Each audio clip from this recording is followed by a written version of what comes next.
Channel. It's your boy Fanon. We back talking this boxing this morning.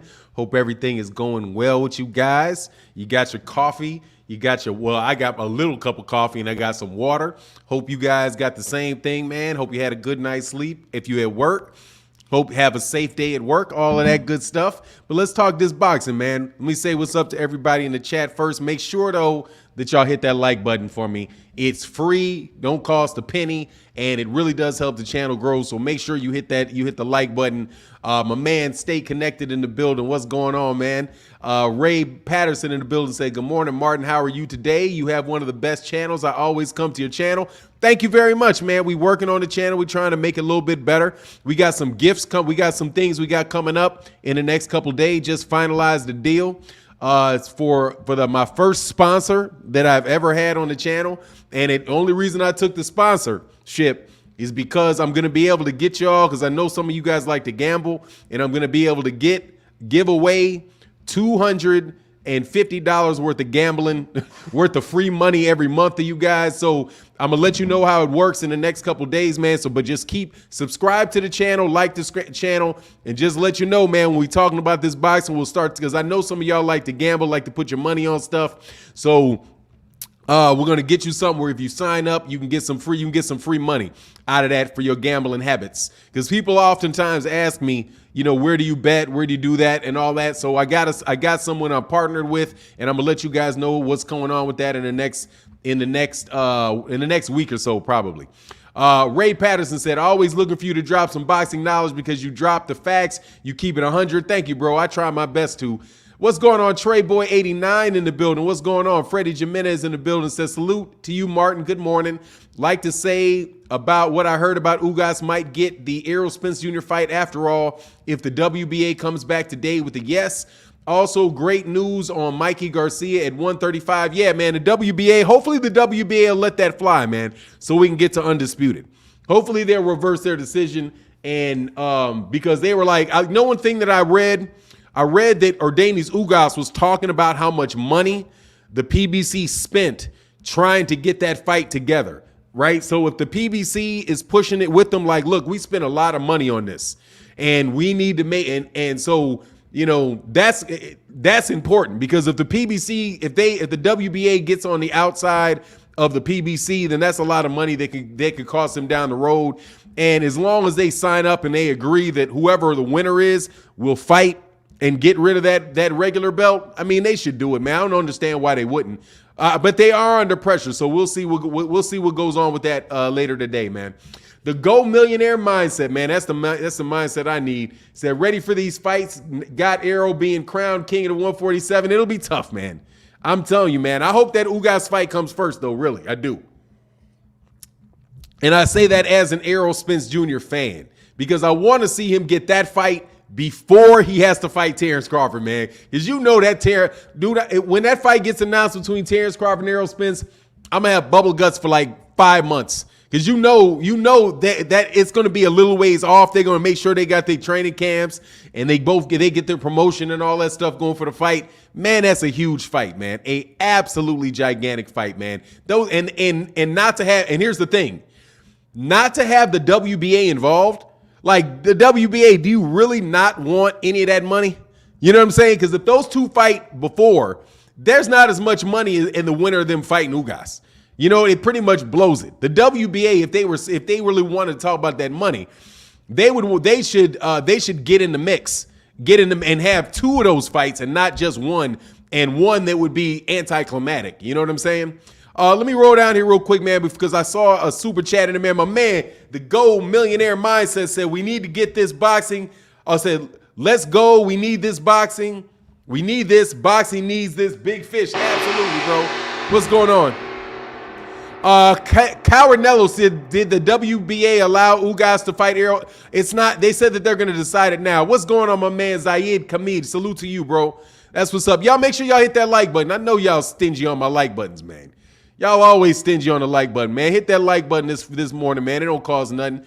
Mr. De La Cruz said, congrats, Fanon, on the sponsorship. Yeah, man. I'm going to try it out for a month. We'll try it out for a month and see how it works, man. As long as I'm going to tell you what, man, I'm okay. As long as I ain't got to say things that are not true. You know what I mean? Or say things that I don't believe are accurate. I'll put it that way. Sev Williams said, Fanon, do you think boxing would benefit from having their large events on regular cable like CBS, Fox, with all the privacy and costs? I mean, from a fan perspective, I would love it. From my perspective, I would, because it would save me money. But I can't really tell you, man, on the economics on the inside of that, man, because I've not been consulted on their balance sheets. You know what I mean? Because ESPN got fights available and all that. Their fights suck. You know what I'm saying? Like, they don't suck. They don't suck. But, you know, when they're on cable, they're on cable, and that didn't make them any more likely to give us a good fight, bro. You know what I'm saying? No more likely. But we'll see. Hopefully, you know, I don't know, man. It's tough on that, man. Mo the Man said, if Ugas and Spence is made, that allows Crawford, BS, Thurman, versus Thurman, and Boots versus Budiev. Hell yeah, let Budiev fight Boots. Hell yeah. Man, Mo the Man, I like that. Dog, I like that. Heck yeah, man. And that they would be smart to do it because, man, I'm telling you, man, Jaron Ennis, man. Jaron Ennis ain't no joke, man.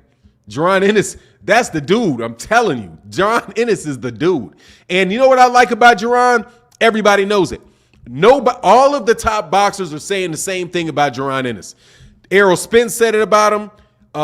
Terence Crawford said it about. Terence Crawford says it about him. Floyd Mayweather Jr. says it about him. Everybody knows that kid that kid is what's going on, man. So yeah, absolutely. Oh, and my man John Bowie. Much love in that super chat, brother. Make sure you leave a message, something, man. Thank you, man. Hey, that support is necessary, man. That support is necessary. Hey, Creole God said, I wonder why Gary Russell hasn't fought since February of 2020, the pandemic, but he does fight in January. He has a fight date now, so y'all can stop asking me when the next time Gary Russell Jr. fights, because I've been telling you when he was going to fight next. Or I told you who he was going to fight next. He's fighting Mark Magsayo in February. So we will get a chance to see him against Manny Pacquiao protege, Mark Magsayo, who fights with Manny Pacquiao Promotions, which is another reason, Mr. Terence Crawford, you need to sign with the PBC. So you can get your promotional company and you can start promoting fighters and putting them on their network on other cards after you retire from this great sport of boxing.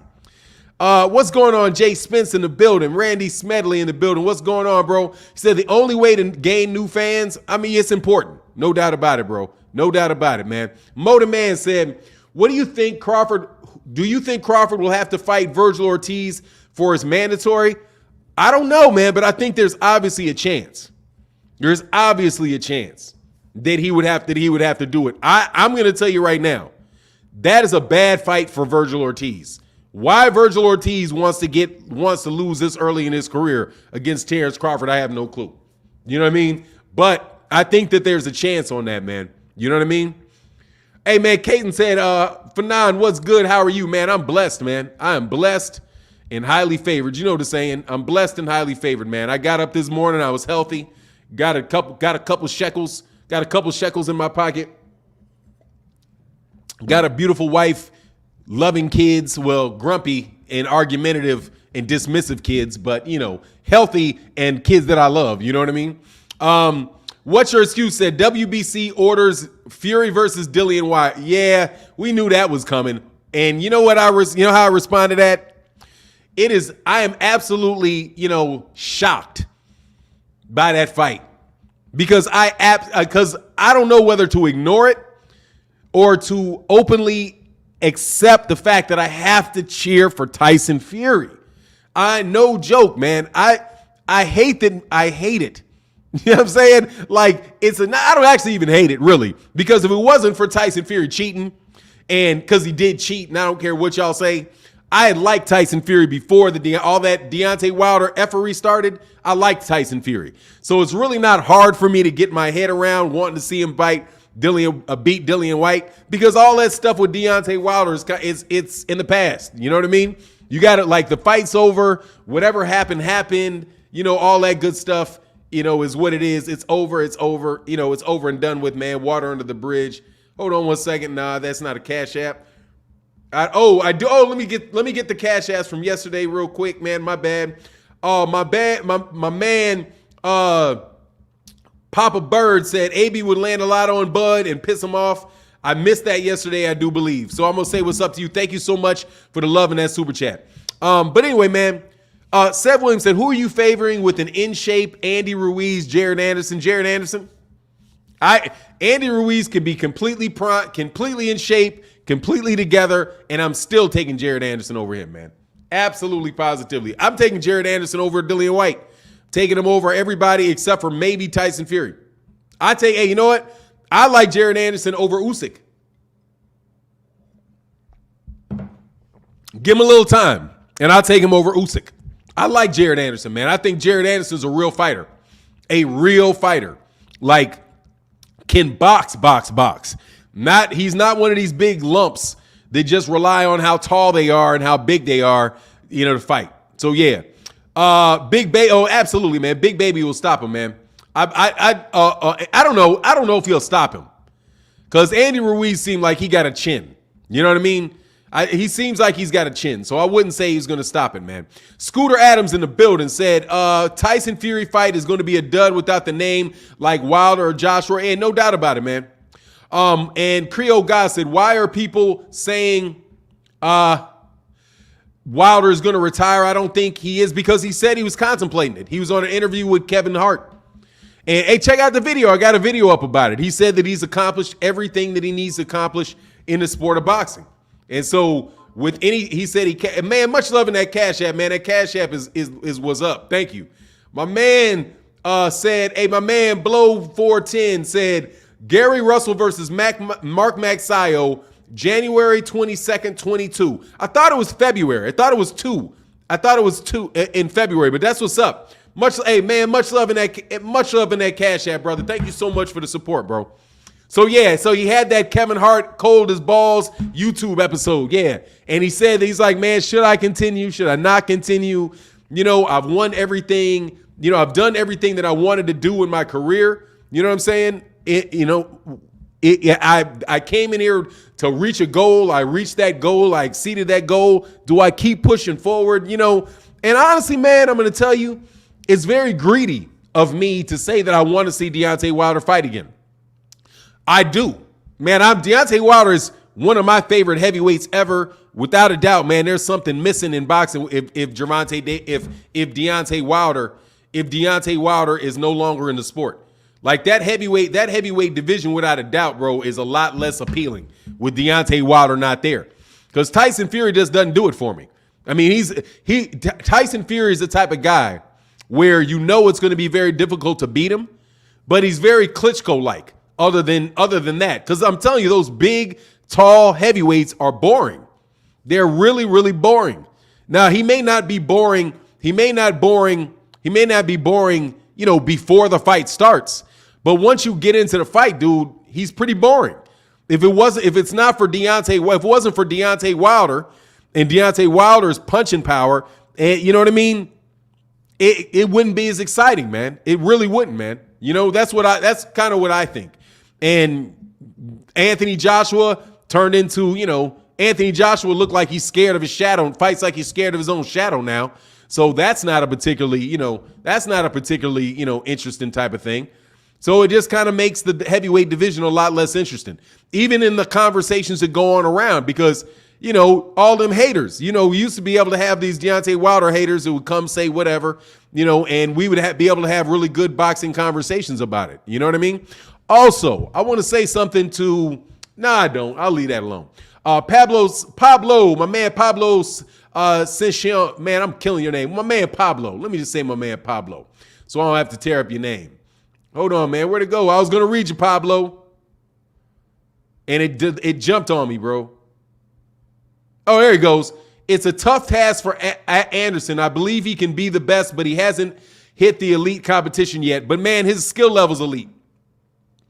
I don't think that, and honestly, man, I don't know how elite Andy Ruiz is. Andy Ruiz is like, he doesn't hit particularly hard. He does have fast hands, though.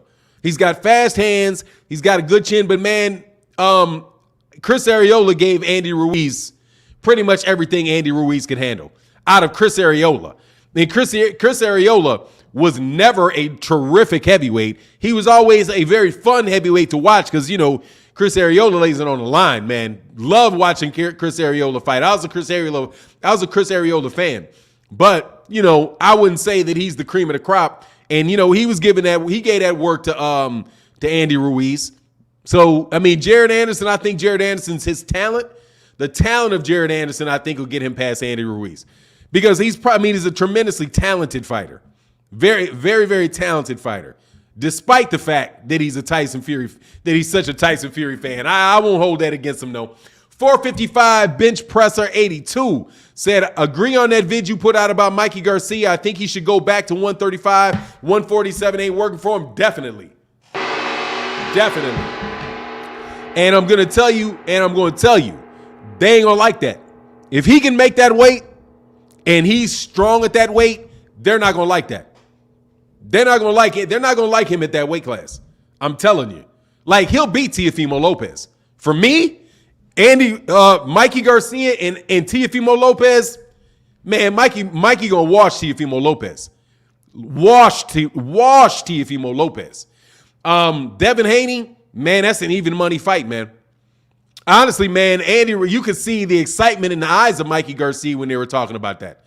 He was like, man, if he didn't have anybody to fight, his eyes actually opened up. He's like, as long as you give me, he said, as long as you give me 12 weeks to train, I'm okay. Because you know Eddie got him.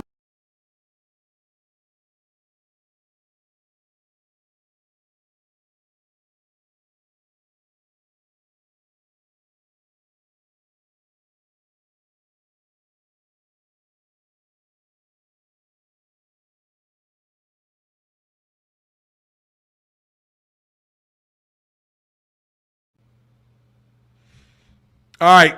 Let me know. Is it back? Hold on one second. Gotta check, man. I got this short or something. All right. It's back. All right. Let me get it off. All right. That's what's up. My bad. Yeah, man. It happens, man. I can't stand it. It happens, though. Cool. So where were we, man? Let me back up, man. Make sure y'all hit that like button, man. Oh, do you think Mikey can beat Tank at 135? Very tough fight, man.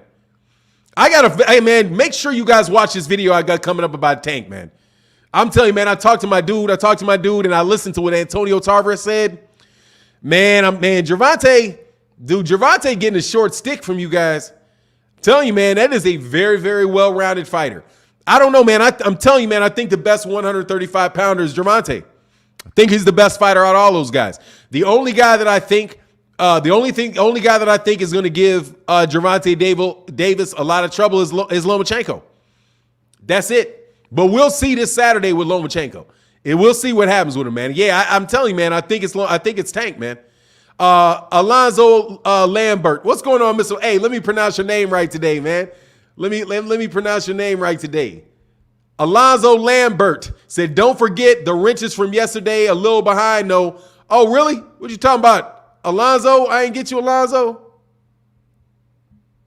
Well, I think let me get my man Alonzo Lambert. There you go. And I got the wrenches from yesterday already. There you go, Alonzo. Make sure you come back. Don't be a stranger, man. Show up. Khalib Ross said Mikey got beat at 140 though. No, he didn't. Mikey got beat at a catch weight between 140 and like 145. He didn't get beat at 140. He got beat at a catch weight. But what he said was that he only took 4 weeks to train with no sparring, no game planning, none of that stuff. He said he made a mistake and just jumped out there and fought that guy on short notice and shouldn't have fought him on short notice. You know what I mean? Just, hey, man, and I believe him. I don't think Mikey would lie about that. I ain't got a reason, but I'm talking about it. But at 135, if he's the same guy, he got whooped by some guy at 145. But if he comes back in the same and is able to fight like he is at 135, man, Mikey Garcia can fight, man. Don't lunch, bro. That type of stuff can happen, especially if you take fights on short notice. Like Yordenis Ugas, not Yordenis Ugas. There's other guys that have lost on short notice, or you just had bad nights out there, especially if you don't have a full training camp. And my understanding is he's saying, look, man, I didn't have a full training camp. You know what I mean? Mayweather's taking Calvin Ford shine, says Mike Kirkland. Hey, look, man, do you not see how happy Calvin Ford looks? I think Calvin Ford may be the happiest man in Baltimore. Always happy, bro. He's like, I'm making a bunch of dough. My gym got money. He's shining. He's all right. You know what I mean? I think he's fine, and he's shining. They gotta, but it is what it is, man. And honestly, Floyd got his own shine, man. Floyd's got his own shine, man. Make sure y'all hit that like button, man. Let me check y'all on that like button, man. Look, we got 400 people in the building, 119 likes, man. Make sure y'all get the likes up. Milwaukee Love said, Fanon, Loma would beat down Haney. We all know. Man, I'm telling you, I can't wait for this weekend. In my opinion, it's the return. If he beats, and he should, because all he's got to do is stay away from the right hand of Richard Comey, and he'll beat him. It's just got to stay away from that right hand, and he'll beat him. He's been active. He says he's 100% healthy. I hope he waxes his dude so we can get Lomachenko back in this conversation, bro. Jalil L. Turner said, what's the deal, Fanon? You cooking up early? I'm always here, man. This is the time I always do it. Yeah, man. It's 8 o'clock to roughly 10:30. 8 to 10:30 every morning, bro. We had this boxing conversation. Tune in, man. It's always the live stream's always popping, man. We always have fun over here. We read comments because this thing, man, let's get them likes over 300 though. See, what we do in this live stream is I stay in the comment section. So more than likely, if I see you, you're going to get your comment read and you're going to be part of the conversation. We got a very, very interactive conversation. We are non-biased. This is a non-biased discussion. You're only going to get kicked out for blatant racism and spamming. You spam, you gone. Don't spam. Spam, you get out. And by spamming, I mean leaving the same exact comment over and over and over again. Yeah, you got to cut that out. Flatbush Flacco in the building. What's going on? Say, yeah, I think Shakur gives all these 135 problems, not just Tank. He even knows that himself. He said it would be the best and toughest fight. Oh, yeah, for sure. Most people, I'm trying to tell you, man, Tank's the man. And y'all on the real, y'all on the wrong side of history with this on the other side of Tank. Little Tank. I've been telling y'all about Little Tank. Man, them East Coast fighters hey, I'm trying to tell you, man, do not lunch on those East Coast fighters. Give me an East Coast fighter over a West Coast fighter. You got to be a real special dude to be from the West Coast and pop off, in my opinion. I think those guys in Baltimore, the best boxers are consistent. I'm talking about consistently are coming out of the Midwest and out East. Midwest and out East, bro. Hey, man, Fahim Sator said, Fanon, speak for yourself. F Bud. I'm definitely biased. Hey, yeah, you biased against Bud, bro. You biased against Bud. I'm not biased against Bud, man. I like Bud, man. Exactly, man. G-Rock Texas 903 in the TV in the building said, how over 400 people watching but 200 likes. Y'all get the likes up, people. Get fans likes up, man. Yeah, man, get the likes up, man. Do me a favor, man. This ain't easy work. You know what I mean? This takes energy to be sitting up here talking to y'all all the time, man. Terrell Harris said Devin's number one, bro. And I don't think so. The more I think about it, the less I think so. Not well-rounded enough, man. Gervonta's weakness, Gervonta, the way he fought Isaac Cruz, I'm telling you, man, that's bad luck. That's bad look on all y'all. Because now, if he gets hurt, dude, he's every bit as good a boxer as Devin Haney is. Every bit. And probably, I think, a little bit better boxer. Do you see the boxing that was going on with Tank? Think about it for a second. Isaac Cruz had that dude with one hand And he fought on the back. You saw Gervonta Davis fight on the back foot that entire fight. If you carefully look at that dude box, dog, he did everything. He showed you everything. He showed you footwork. He showed you distance, controlling the range. He showed you that he knows how to tie up when he needs to tie up. He can fight on the inside. Dog, Gervonta, I'm trying to tell you, dude, Gervonta Davis is something that ain't easy to pull off, bro. For him to have because he's not just a come forward fighter.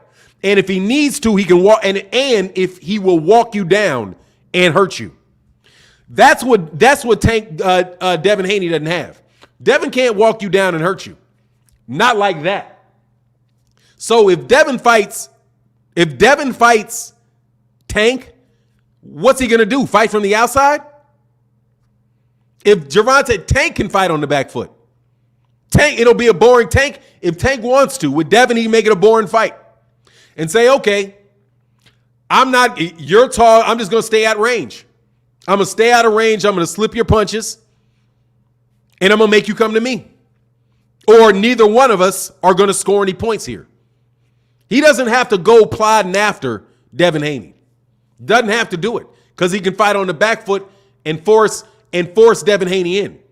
If he gets into exchanges with Devin Haney and he gets to fighting Devin Haney on the inside, huge advantage So for me, the boxing is neutralized. They're both great they can both fight on the outside very, very well. The defense is equal. Gervonta's defense is every bit as good as Devin Haney's defense. Because actually, I think Devin Haney might have got hit a little bit more against JoJo Diaz than Tank got hit.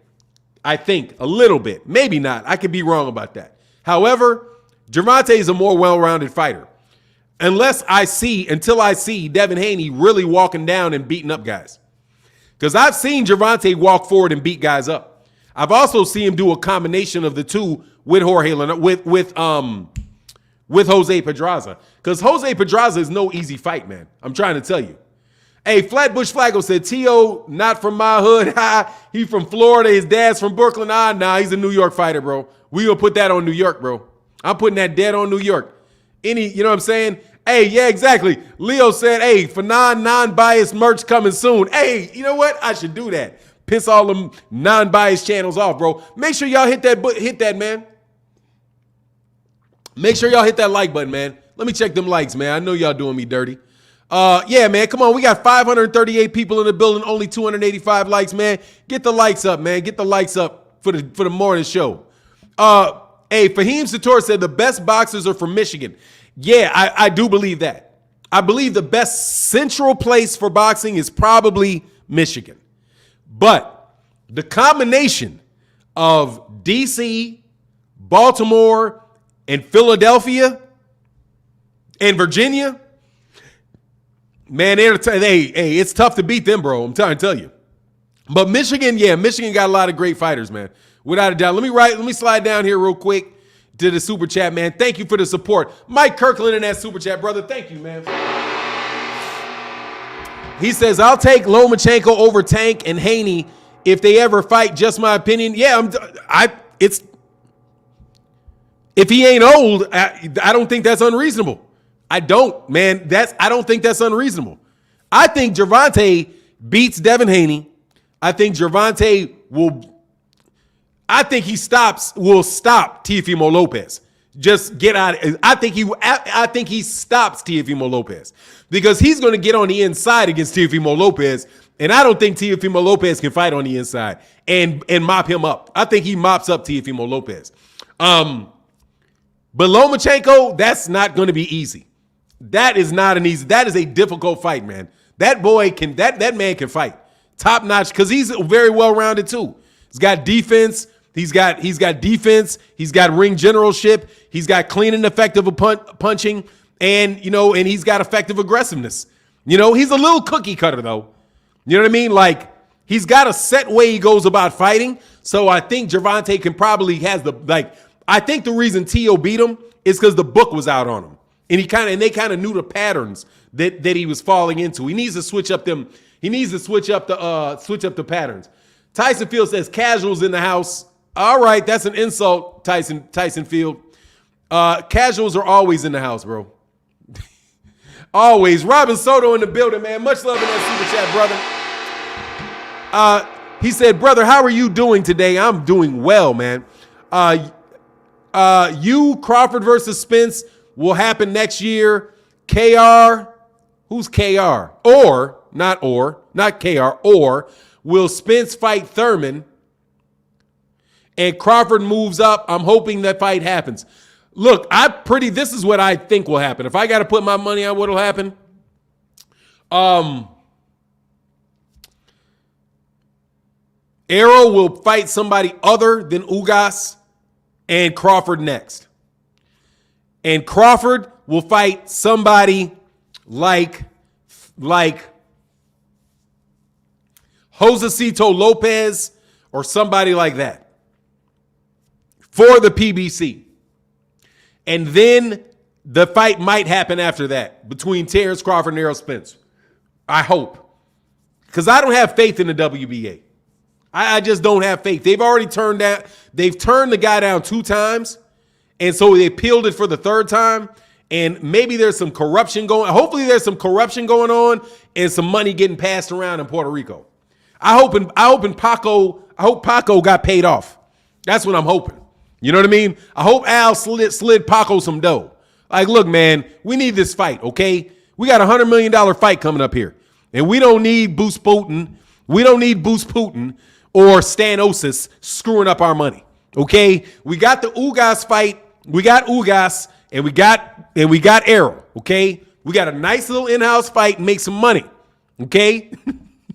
Let me get that money, okay? We don't need that Stenosis kid. He ain't going to sell. You know what I'm saying? So hopefully that happens. And then after that, you have Terence Crawford fights one person, and then the 2 of those guys fight for a huge fight. That's what I hope happens. But, I just hope they pass some money. I hope they, pass it to the left-hand side to Paco. They got to pay off Paco, bro. They got to pay off Paco. That's what I think. Go ahead and get that decision. Go get grimy on them. Let me back up. Hey, man, let me check. Hey, man, much love in that super chat too, brother. Thank you. Hey, look, man, we got 572 people in the building. We only got 338 likes, man. Get the likes up for your boy, man. It'd be greatly appreciated, man. Bob mad at T.O. He's going to send him straight to Antoine Russell at 140. Nah. Hey, Paco. It's Paco. Paco Vericel. I'm telling you his real name. Hold on. It's Paco, ain't it? It's not Pablo, is it? Thought it was Paco. If it's Pablo, forgive me. Hold on, man. WBA precedent. I thought it was. Oh, no, it's Gilberto Mendoza. That's the WBO. Who's the WBO? WBO president is.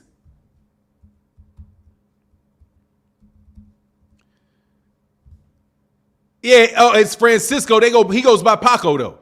Francisco goes by Paco. Hey, get your likes up for your boy, man. Yeah, absolutely, man. Get them likes up, man. Get them likes up. I say he Paco from now on. Nah, man, because I don't want it, because Paco sound like I may be. Is Paco Mendoza? No, man. Gilberto, and it's Paco. I thought the dude went by his name. I thought he went by Paco. That's what I thought. I'm not trying to disrespect the man, and I definitely do not want to do it, bro. So don't be calling cats Latino dudes Paco, whose name ain't Paco, bro. To Paco, he said, hey, it's them said, you heard Wilder is contemplating retirement. Yes, I did. And if he retires, what is this? Hey, man, look, dude, I'm not going to spend much time on you. Cue the dog. Cue the God. Errol's scary. Stop fanboying for these fighters. You're fanboying. Q, you're the fanboy. Okay? Cue the God. That shit you just said is fanboying. Errol ain't scary. Why would you say, what have you seen? What have you seen in Errol Spence to say he's scary? If he's scary, go step to him. Ain't nobody saying Terence Crawford is scary. Why you got to say Errol's scary? Dude, Errol fought Danny Garcia coming off a car accident. He fought Kell Brook. The dude fought Mikey Garcia. He gets in the ring. He got in the ring against everybody he said he was going to get in the ring with. He said a whole bunch of time he wanted to fight Errol. I'm going to tell you why you think he's scary, because you don't pay attention to the news. And you a fanboy. You a Terence Crawford fanboy. Because only Terence Crawford fanboys say that. Anybody that's truly neutral understands what happened. That guy was over there at Top Rank, bro. And Top Rank didn't want that fight. Bob Arum didn't want that fight. Bob Arum stood in the way of Manny Pacquiao versus Floyd Mayweather Jr. for years. Floyd, he didn't. Manny was Manny Pacquiao scary of Terence Crawford? Because that's the guy that was ducking him, right? They were in the same weight division with the same promoter, and he didn't fight him. But I've never heard fanboys like you say that Terence Crawford, that Manny Pacquiao was scared of Terence Crawford. You just pull that stuff out with Errol Spence Jr., man, because, you know, you're a fanboy. He who smelt it dealt it, homie. You're a fanboy. You're the fanboy.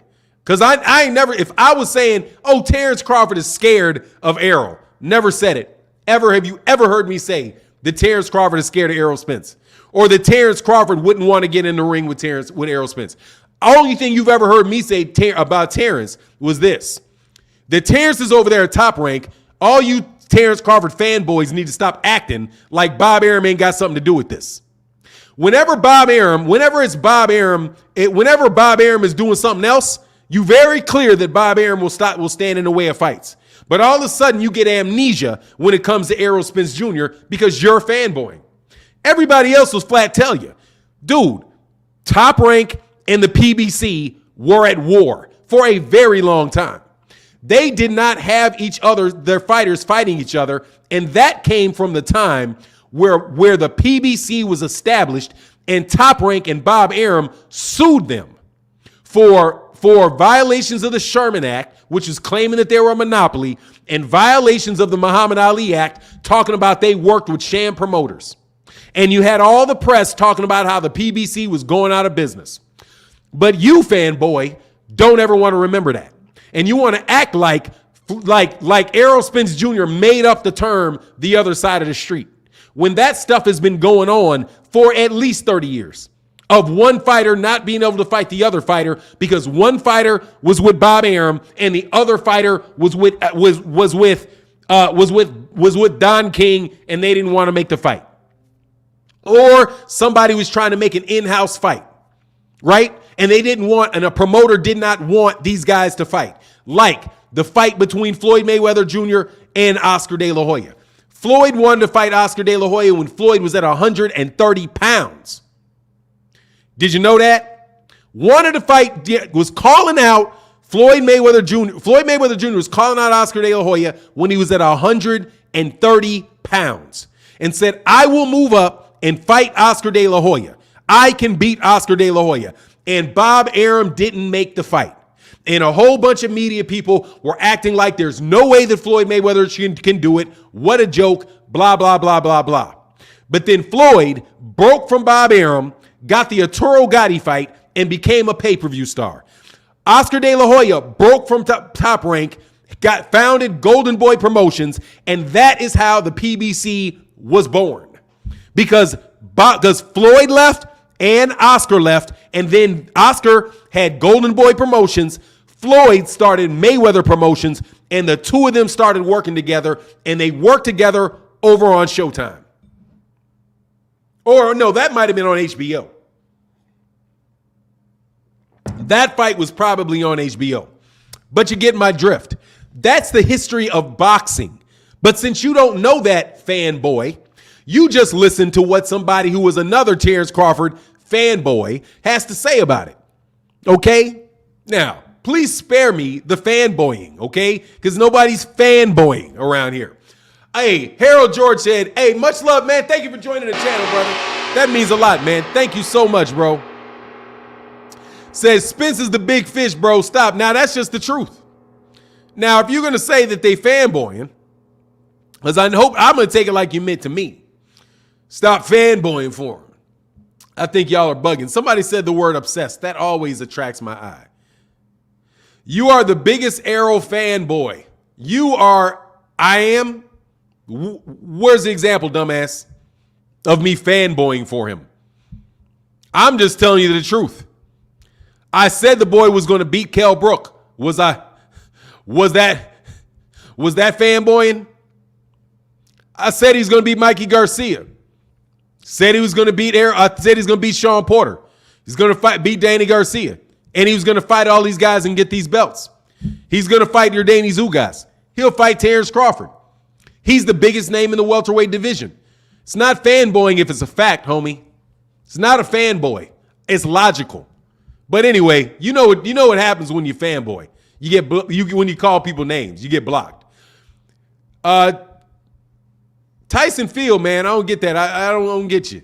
Oh, he gone? Yeah, I had to get him for a little while, bro. I had to get him, though. I had to get him for a little while, man. My man Trey Boy said being a fanboy and being a fan of a fighter are two different things. Exactly. Dog, there's no problem with being a fan of a fighter, man. I will tell you, I like Errol Spence Jr. I root for Errol Spence Jr. But I also root for Terence Crawford. Absolutely do. But if one fighter you fight likes the other fights another fighter you like, what you supposed to do? Say which one you like, what you think is going to win the fight. It's just what it is, man. My man Motor Man said, who you got, Tank or Shakur? I got to see Shakur at 135, but it's an even money fight from what I can see. Very, very tough fight to call there. Very, very tough fight to call, man. Hey, look, man, we got 638 people in the building. We only got 415 likes, man. Get the likes up, man. Get them likes up for me, man. Get them likes up for me, bro. Steven Seal, you acting like PBC tried making the fight. They wanted nothing to do with Bud because they didn't want the smoke. They whole roster. Really?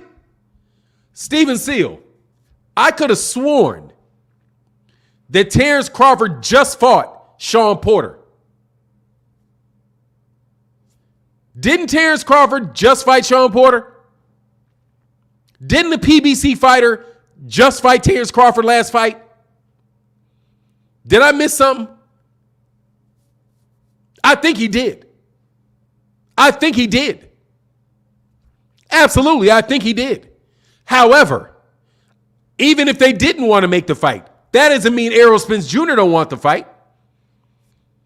I'm telling you, Terence Crawford, listen to me carefully. This may go quick for you. I said that Bob Arum did not want that fight. Bob Arum is the promoter of Terence Crawford, who has promotional say-so over him. I'm telling you, Errol Spence Jr. wants the fight. But if Al Heyman and those guys don't want the fight, that could be the case. It is very likely. Guess why? Because there's two sides of the street. I never said that the PBC wanted Errol Spence Jr. to fight Terence Crawford. But guess what? Errol Spence is not the PBC any more than Terence Crawford is Top Rank. Do you get it? Saying that the PBC didn't want the fight and you have no idea because you've never heard you have never heard Al Heyman utter a word. So you don't know what Al Heyman thinks. You may believe you know what he thinks, but I know what Bob Arum thinks because Bob Arum is always in the microphone telling you what he thinks. Bob Arum likes in-house fights. He's like, who's going to pay for the fight? I'm not going to make this fight. Who's going to pay for the fight? Says it all the time. Adeli Asakari said, never hear you say you trust any of the sanctioning bodies. Do you trust one more than the other? Love your show, big bro. Yeah, man, the IBF. I trust the IBF. Absolutely. I absolutely trust the IBF.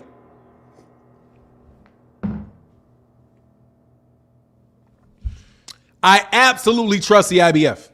100%. They stripped Canelo. Anybody that will strip Canelo is trustworthy. That was a mandatory. It did not have to be a mandatory, friend. If they did not want that fight, he could have turned down.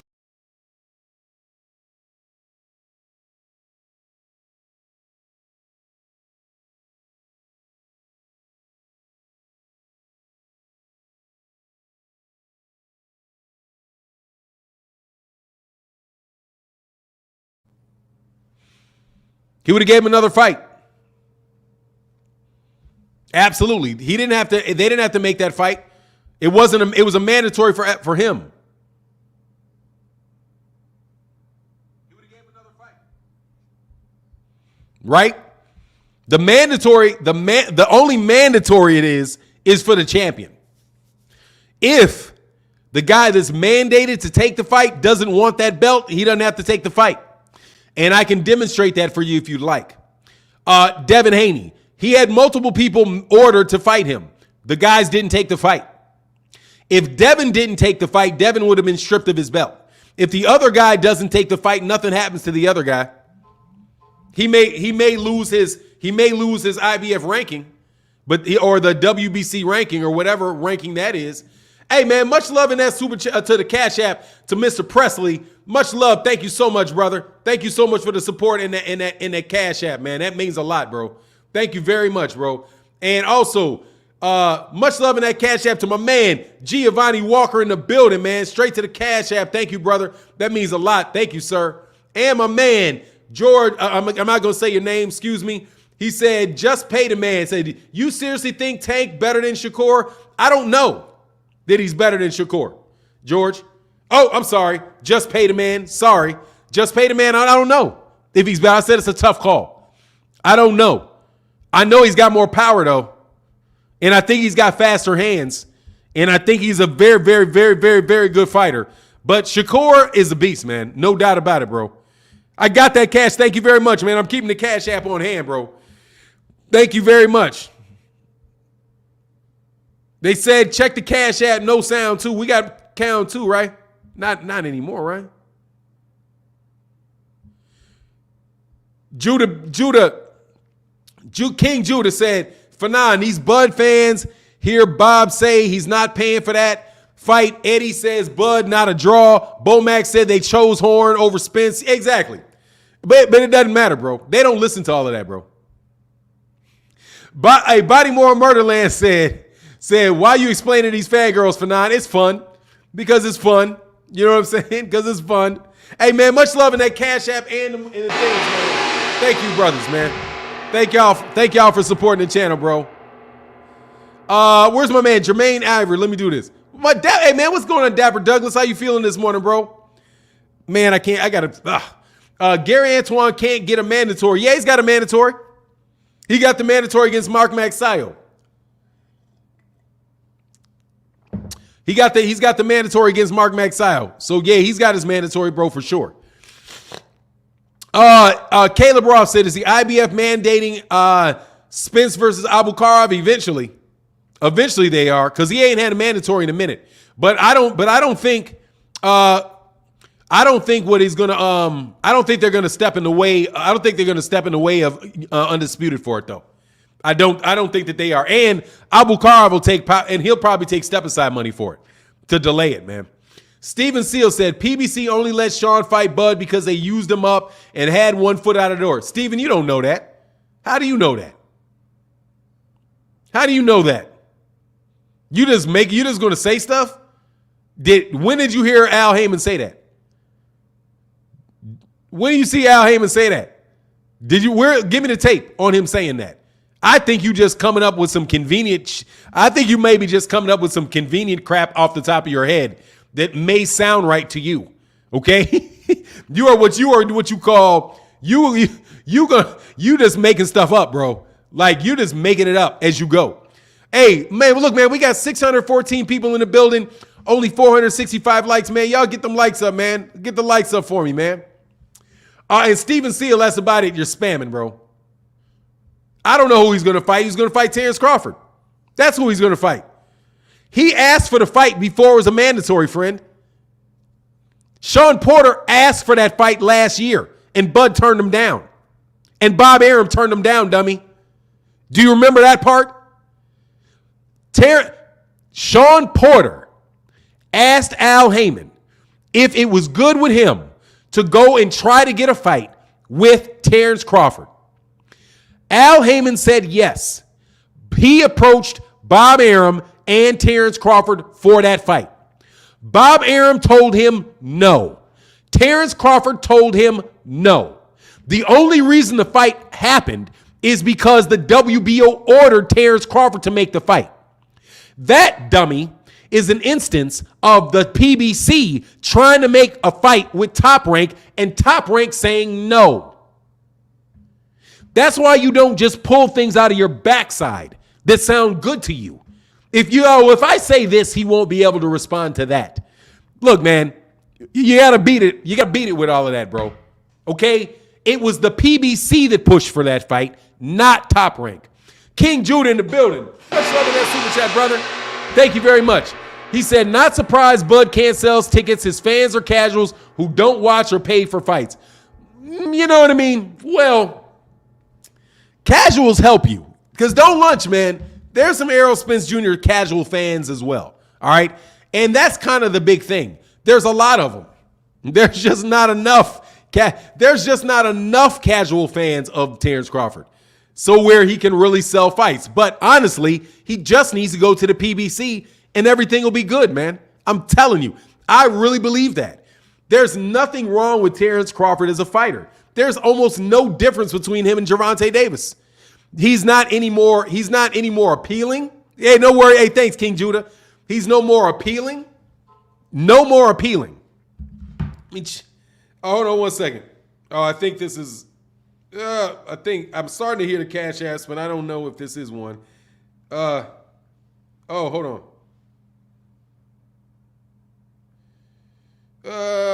Hold on one second.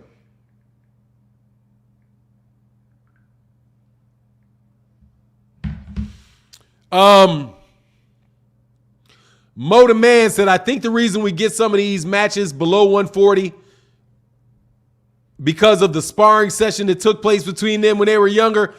Now, I'm honestly, man, I'm sorry, I know that's the change of subject, man. Let me check these likes, man. Y'all hit the like, man. Get the likes over 500 for me, man. It's important, man. Please get the likes over 400, bro. It's important. Look, man, this is why the fights are not happening at 135. Because they're all exaggerating how big of stars they are, with the exception of Gervonta Davis. And they all make more money than Gervonta Davis is willing to pay him. That I'm trying to tell you. Devin Haney is over there on DAZN, bro. Nobody's watching him. We talk about Devin Haney, and Devin Haney is very good at marketing on social media. But Devin Haney does not translate off of social media. Devin Haney is a big YouTube name. He's a big Instagram name. That's it. He's not a big name outside of social media, outside of the YouTube boxing community and the Instagram boxing community and the social media boxing community. That's where Devin Haney's big. Devin Haney's not big other than that. And that's just the truth. All right? It's not make-believe. It's the truth. Same thing with Teofimo Lopez. He's not a big-name fighter. And he's acting like he's a big-name fighter. They are not trying to become big-name fighters by saying, look, man, I see Devin Haney. This is an opportunity for me to knock him off, and then I'll get a big fan base because I knock him off. They all think they've already getting multi-millions of dollars, and they're trying to wait each other out. Gervonta Davis, in the meantime, doesn't need to fake it because he's a big name outside of social media. In the real world, he's selling real world tickets. He's not selling wolf tickets. He's selling real world tickets. He's selling out arena after arena after arena. So while these guys, promoters, while they negotiated themselves to big contracts, which made them rich men, because that's what they did. Devin Haney became a rich man by negotiating himself into a good position where he makes a lot of money. And kudos to him, because that is what he did. That is not hating on him. That is telling you exactly what he did. He was not making a lot of money. He was not selling a lot of tickets. He was a great prospect. A great prospect. And because he was a great prospect, he capitalized and negotiated a great deal with DAZN that pays him enough money where he can afford to spend $1 million on jewelry in a year. So clearly, this guy's making a ton of money. That does not mean that he is a big star amongst boxing fans, because he is not a big star amongst boxing fans.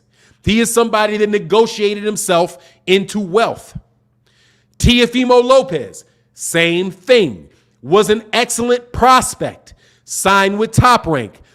Did well in the fights they set him up for. Negotiated himself into a contract to become a wealthy man. He is not a headliner that has sold a lot of tickets. He became somebody that people were willing to invest in for the future, right? Devin Haney, people are willing to invest in him, Matchroom, and the Zone invest in him for the future. Teofimo Lopez, they're investing in him for the future. Golden Boy is investing in Ryan Garcia for the future. Gervonta Davis is the present. Right now. He is already he is what you call in the black. Those dudes are in the red. He's in the black. Okay?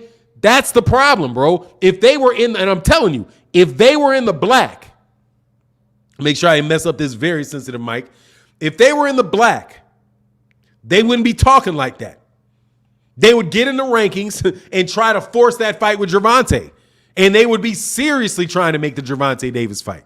But right now, Devin Haney might be able to get that fight if Devin Haney fought him for $500,000.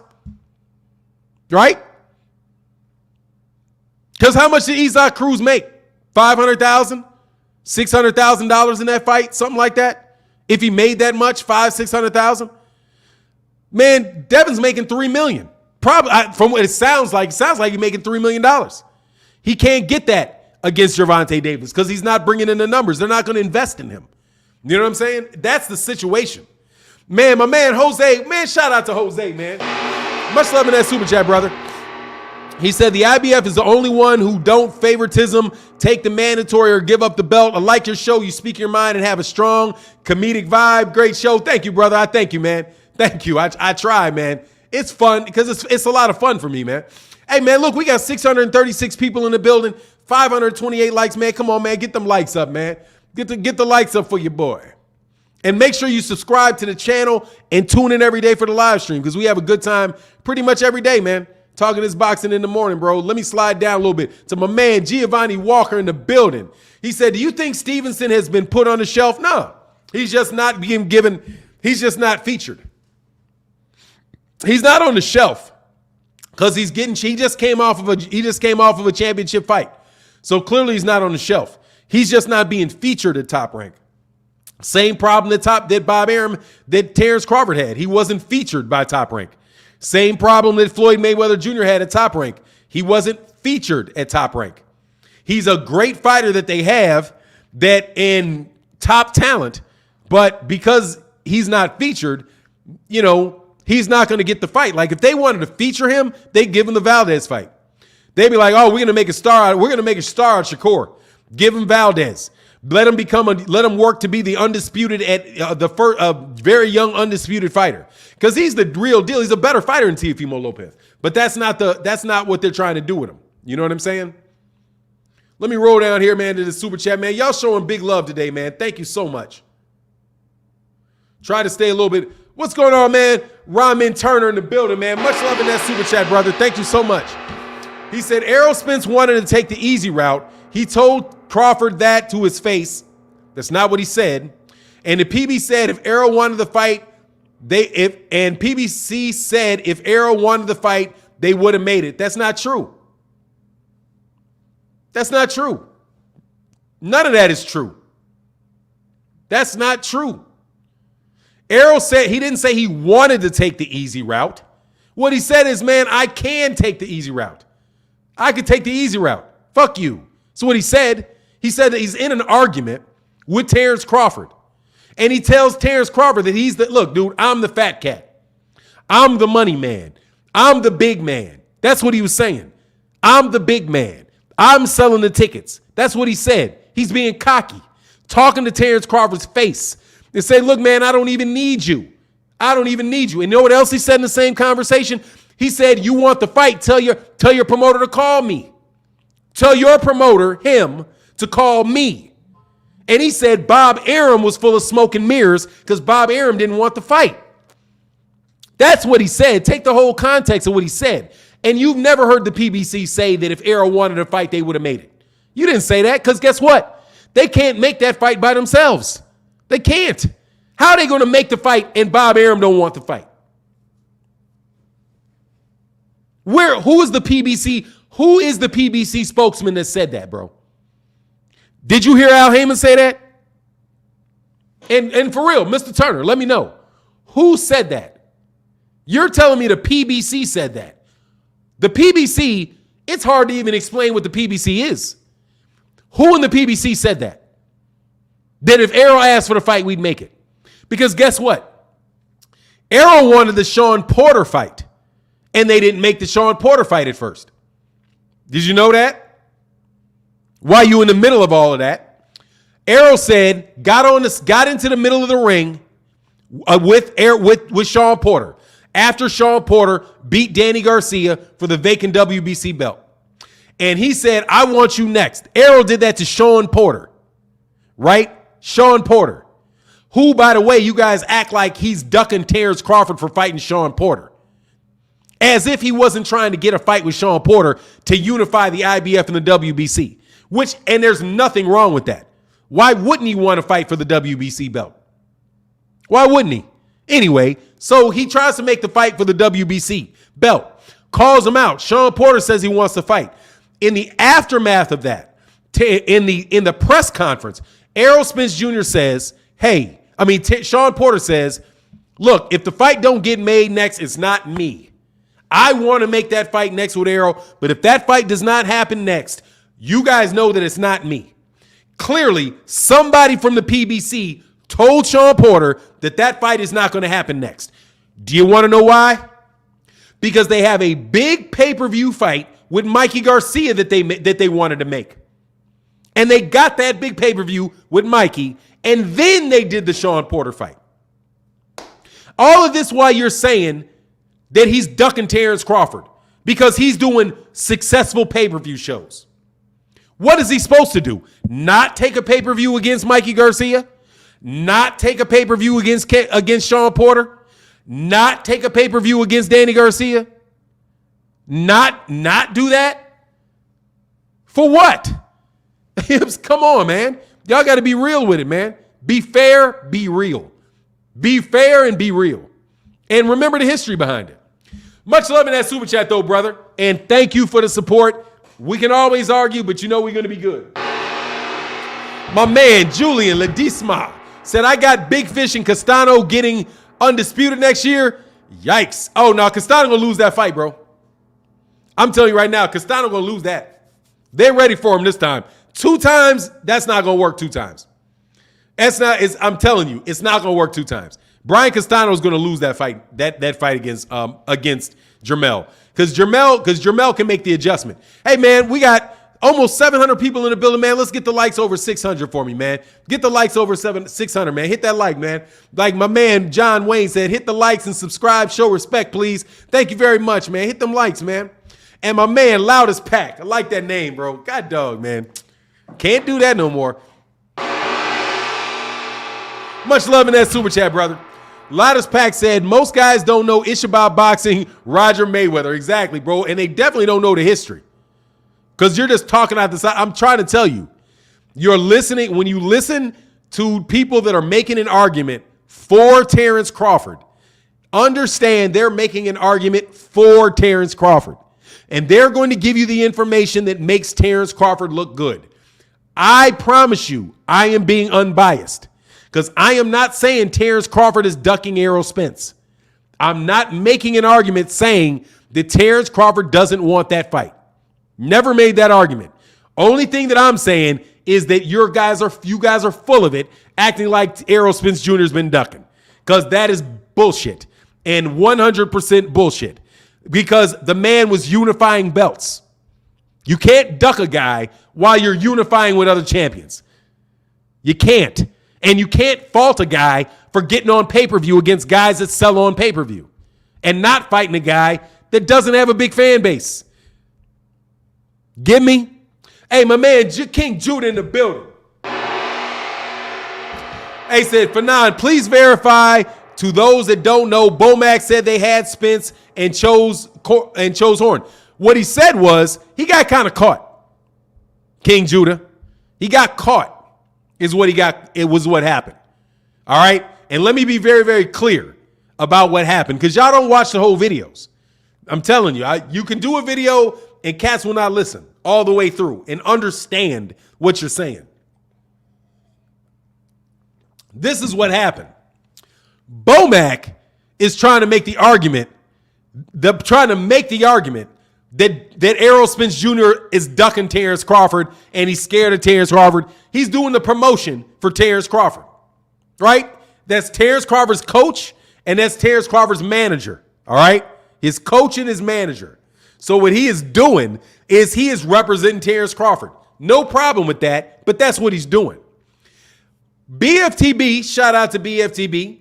BFTB gives him a question that puts him on the spot and says, hold on, man. If you've been chasing Errol Spence, right? Right? If you were chasing Errol this whole time and you had the IBF belt, why didn't you try to become the IBF mandatory for Errol Spence? And therefore, instead of fighting Jeff Horn for the WBO belt, you would have been a mandatory with Errol Spence. What Bomac said was we took the WBO route. Now understand this. When you say we took, the words we took imply that was your decision. I took that direction. I took that road. I didn't take that road. That implies that was your decision. I made a conscious decision to take this water and pour this water into this cup. He made the decision to go the WBO route and not the IBF route. That does not mean that he ducked Errol Spence. Doesn't mean he ducked him. It means he decided to take a championship fight instead of trying to force a mandatory. However, it does not support the idea that he was chasing Errol Spence. Because if he chased Errol Spence, he would have went at Errol Spence. You can't go another direction and be chasing somebody at the same time. Can you? He went down. Oh, Errol's down there. Well, I took that road instead of that road. Well, that road is where Errol is. Why didn't you take the road that Errol was on? Oh, because we chose to take another road. Why did you take that other road? Oh, because Jeff Horn was over there with his belt. Oh, so you chose to go after Jeff Horn instead of Errol Spence. And the answer to that is yes, that's what we chose. That's not saying he ducked him. It's saying that he chose somebody else. And it limits your argument that Terence has been pushing for this fight and pushing for this fight. Because he hadn't been. And that's just a fact, bro. It's a fact. He had not been. People who have been representing him have been trying to make that argument forever. And I'm telling you, forever. They were doing that before he got to 147. Saying, oh, Errol needs to call out Bud. Errol needs to call out Bud. No joke, I debated somebody on it. Much respect to him, but it was a body bag. Because I was new to YouTube at the time. I didn't even understand people got on channels to debate. But I'm like, what are you talking about? Bud had never called out Errol Spence, had never, ever called him out. And you know what Bud fans said? Well, Bud doesn't do that. That's not Bud's style. Bud doesn't call people out. Well, hold on. If Bud ain't calling him out, then why does Errol Spence Jr. have to call him out? Well, that's what Errol does. Errol calls out people. Errol called out Keith Thurman. Errol called out Errol called out Keith Thurman. Why? Errol called out Kell Brook. If he called out Keith Thurman, he called out Kell Brook. Why doesn't he call out Terence Crawford? I'm like, I'm not going to speak on that, but Terence Crawford didn't call him out. So neither one of them were calling each other out. How are you saying one's ducking the other when neither one of them are calling each other out? See what I'm saying? There's a pro-Bud crowd, bro, that does not like that Errol's the money man, bro. And that's just the fact. Your boy's going to have to take that 40%, bro, and get the fight.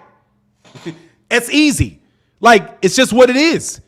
Errol Spence Jr. will fight him. That's what Errol said. He said he will fight him, but he's not going to fight the guy and going to give him 50% because he ain't earned it. And that's the truth. Bud has not earned 50%. It's not fair to Errol. It's not fair to Errol. It's not fair to the people that Errol employ. Hey, man, much love in that super chat, bro. Oh, I already got those. Oh, everybody in that Cash App. Oh, I'm sorry. My man, Creo to God, man, much love in that Cash App said, I'm check it. Thank you very much, brother. Man, thank you so much, man, for the donation in that Cash App, brother. That means a lot, man. It really does help the channel. And let me check something out, man. So there you go, King Judah. That's a long answer for what you talking about. Let me slide down to the bottom of these chats. Hey, man, we got almost 700 people in the building. Man, hit that like for me, man. Hit that like for me, brother. Greatly important, man. Greatly important. Fam first, he said he was taking the easier route in Porter. No, he did not say that, brother. He did not say that he is taking the easy route. But fam first, who cares? Who cares? If he says, you know what, I'm going to take the easy route and get this WBC belt. So what? Bud took an easy route too. He took Jeff Horn. Right? You're saying that Errol said he was going to take the easy route. Bomac said he took the easy route. He took the easy route to a championship. No, he didn't say that, dude. You're full of shit. Hey, fam, no, he did not. He said, why don't I? Why I could just take the easy route is what he said. He didn't say, I'm going to take the easy route. He didn't say that. What he said was, why don't I just take the easy route? Which is him telling Bud, screw you. However, if you think he said that, Bud said the same thing. He said, I don't need Errol. I don't need Errol. Exactly. Why wouldn't I? Exactly. That's not saying I will. Man, why wouldn't I take the easy route and say, fuck you, bro, I don't need you? That's not the same thing as saying you're not going to fight somebody, man. What are you talking about?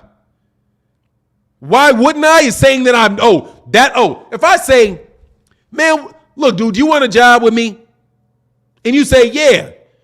And you say, hey, man, okay, well, tell me why wouldn't I work with this guy?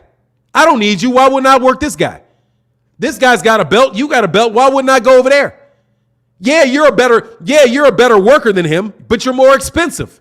Why wouldn't I do that? And you ask a guy a question? That is him asking a question. Why wouldn't I? He's asking a question to Terence Crawford. Why wouldn't I? That's a question. Seriously. You're stupid. Like, I mean, for real. Like, it don't even make no sense what you're talking about. Why wouldn't I? Why wouldn't I? He's talking to the man in his face and says, why wouldn't I? That's to give him a question. That's a question. Terence answered the question. But guess what? Terence said the same thing. I don't need you. I don't need you. Now, if I tell you, Bud said, I don't need you, I'm past that fight, I don't care about that fight, you'll tell me that that's not ducking. Won't you? Because that's what I keep hearing. I keep hearing, even though Terence says, I don't need that fight, the Keith Thurman, if I fight Keith Thurman, who do you want to fight? Oh, Keith Thurman, Errol Spence. Right? He keeps saying both of them in the same sentence. What's the difference? What's the difference? Seriously, man, y'all argument is weak. No joke. CG Cap said 930 pay-per-views versus 335,000 pay-per-views versus Sean Porter, not to mention the live gates. Bro, I'm just telling you, man. Bud is not ducking Errol, and Errol ain't ducking Bud. Okay? They both work with people that know that fight, if that fight happens, is a big risk to both of them, and they want to make as much money off that fight as they can. Both sides. All right? It's not one guy ducking and the other guy ducking. It's neither one of it. It's both of those guys, both of them. No, first of all, Errol being able to do whatever he wants and make as much money off of a bunch of dudes. And let's not forget this either. The man had a goddamn car accident that almost killed him. In the middle of all this ducking you're saying he's doing. I mean, for real. In the middle of all this ducking, this man has had a torn retina and a car accident that almost killed him. And he had a unification fight. What are you talking about? Like, you're acting like he ain't been doing nothing the whole time. Bud ain't been doing shit. Bud literally just did something for the first time in years. He fought Sean Porter. Seriously. For the first time in years, Bud did something. Errol has done way more at 147 than Bud has, man. If anybody's taking the easy route, it's Bud. Look at the route Bud has at 147. And look at the route Errol had at 147. Errol's route is way harder than Bud's route. Way harder, bro. Way harder. Way harder. He's fought way better competition. Way better competition. In tougher situations than Bud has. But you just want everything to be about Bud and Errol's a duck. And Errol, man, stop, bro. Y'all cornballs. Anyway, man, ask me a question about some Gervonta Davis or something. I'm tired of that, bro. I'm tired of y'all. Hey, man, get the likes over 700, man. Come on, man. We got 700 people in the building, man. Get the likes up for me, bro. Get the likes up. Bud will win the fight. That's okay.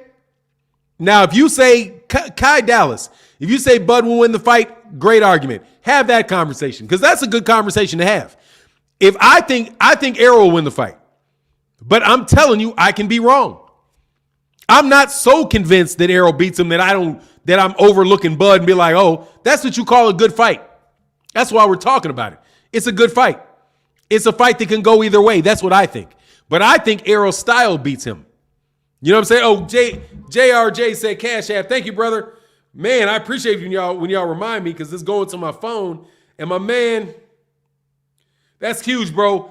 Thank you so much, man. My man, Big Dog 7 said, why do you think Errol will beat Crawford? I agree. Because Errol is more fundamentally sound than Terence Crawford. And Terence Crawford relies on his athleticism, and he figures fighters out, and he takes advantage of loops, of gaps that they have in their game. And Errol Spence Jr. is kind of like, let me put it this way. Errol Spence Jr. in a way was like Isaac Cruz was this week. He's more Cream. Yeah, he's more fundamentally sound. Absolutely. I will repeat this. He's more fundamentally sound, as in he does not make a lot of mistakes. He is fundamentally sound. That's why people call him basic. Fundamentals are the basics. The basics of Errol Spence Jr. are more sound than the basics of Terence Crawford. He keeps his hands up. He can fight out of a high guard. He consistently uses his jab to the head and to the body. He attacks the body. He cuts off the ring. He keeps people in a close space. He's a very fundamentally sound fighter. He doesn't make a lot of errors. That's what when you say somebody is fundamentally sound, that's what you mean. Terence Crawford is somebody that's very athletic. He throws wider looping shots, right? He switches from southpaw to orthodox to confuse you, right? That's what he does. He has power. He's got speed. He's got really good eyes. He's got very good reflexes, right? Those are the things that make Terence Crawford good. Errol Spence Jr. is more fundamentally sound.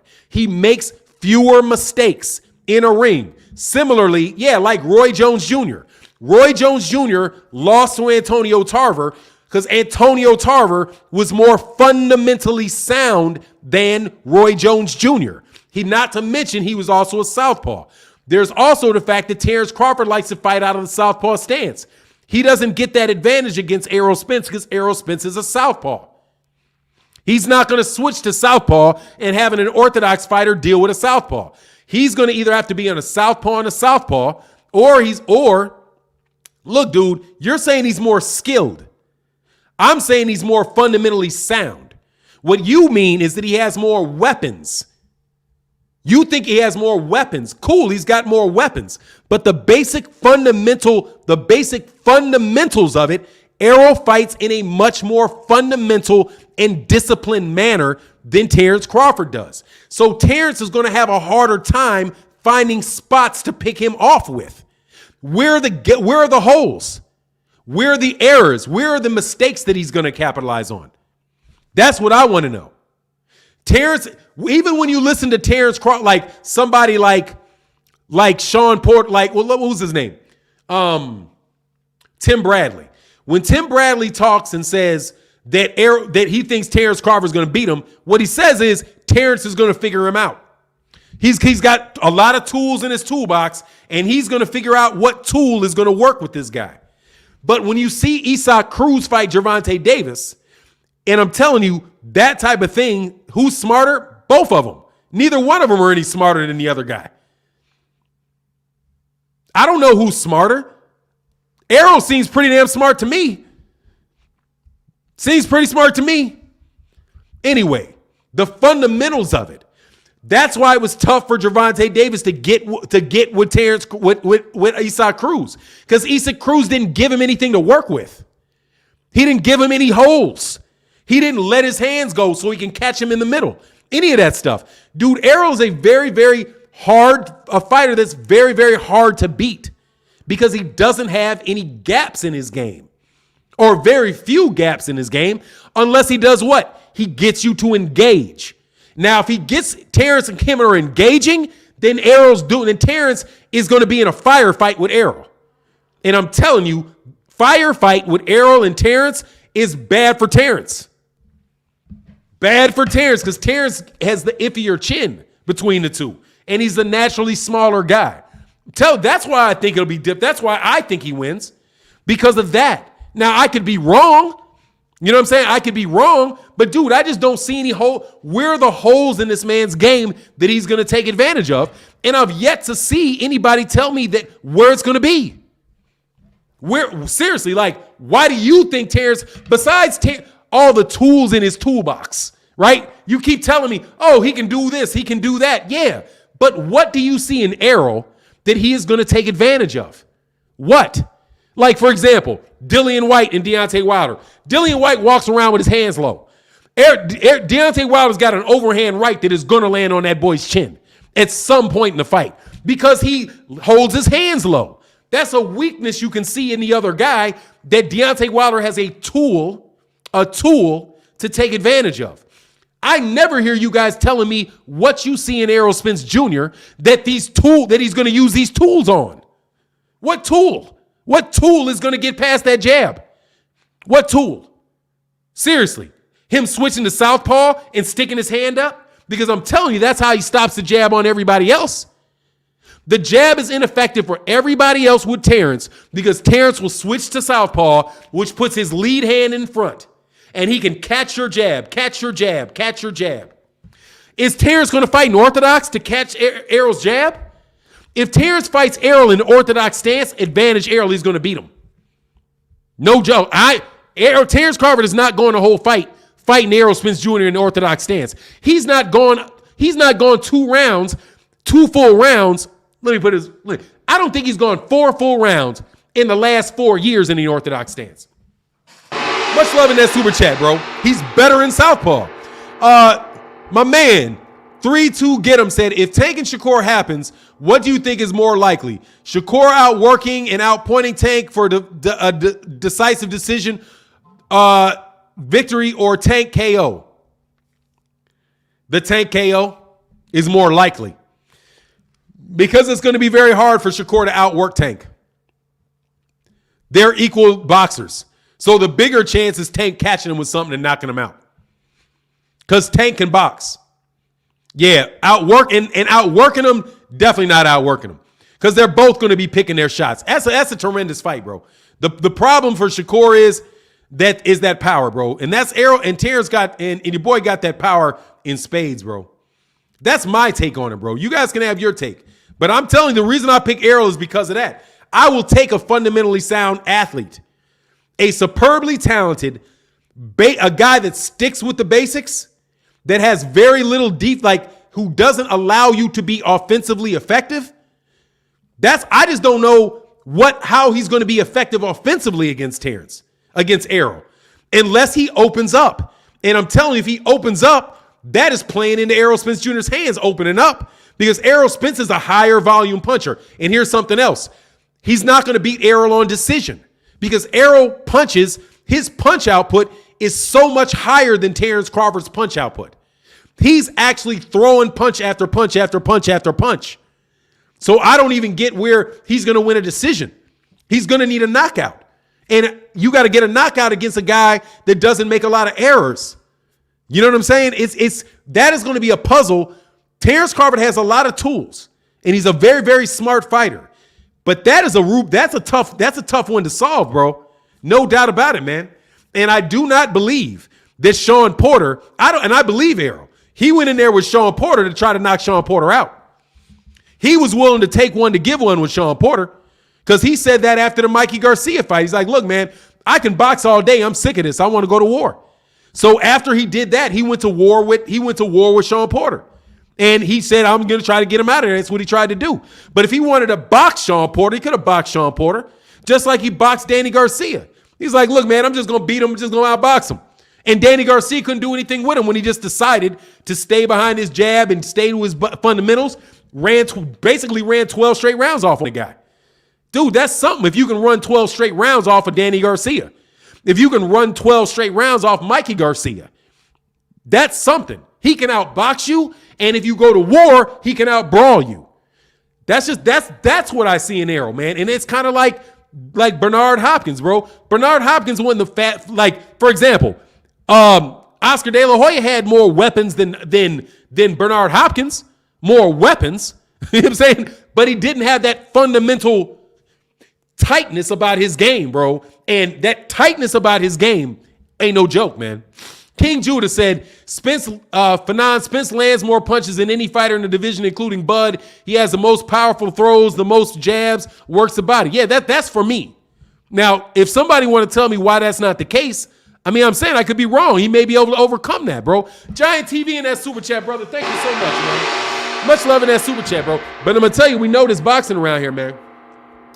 It says, salute Fanon. Hey, salute Fanon. Salute to the chat. Being a boxing fan is like being in an abusive relationship. You know it.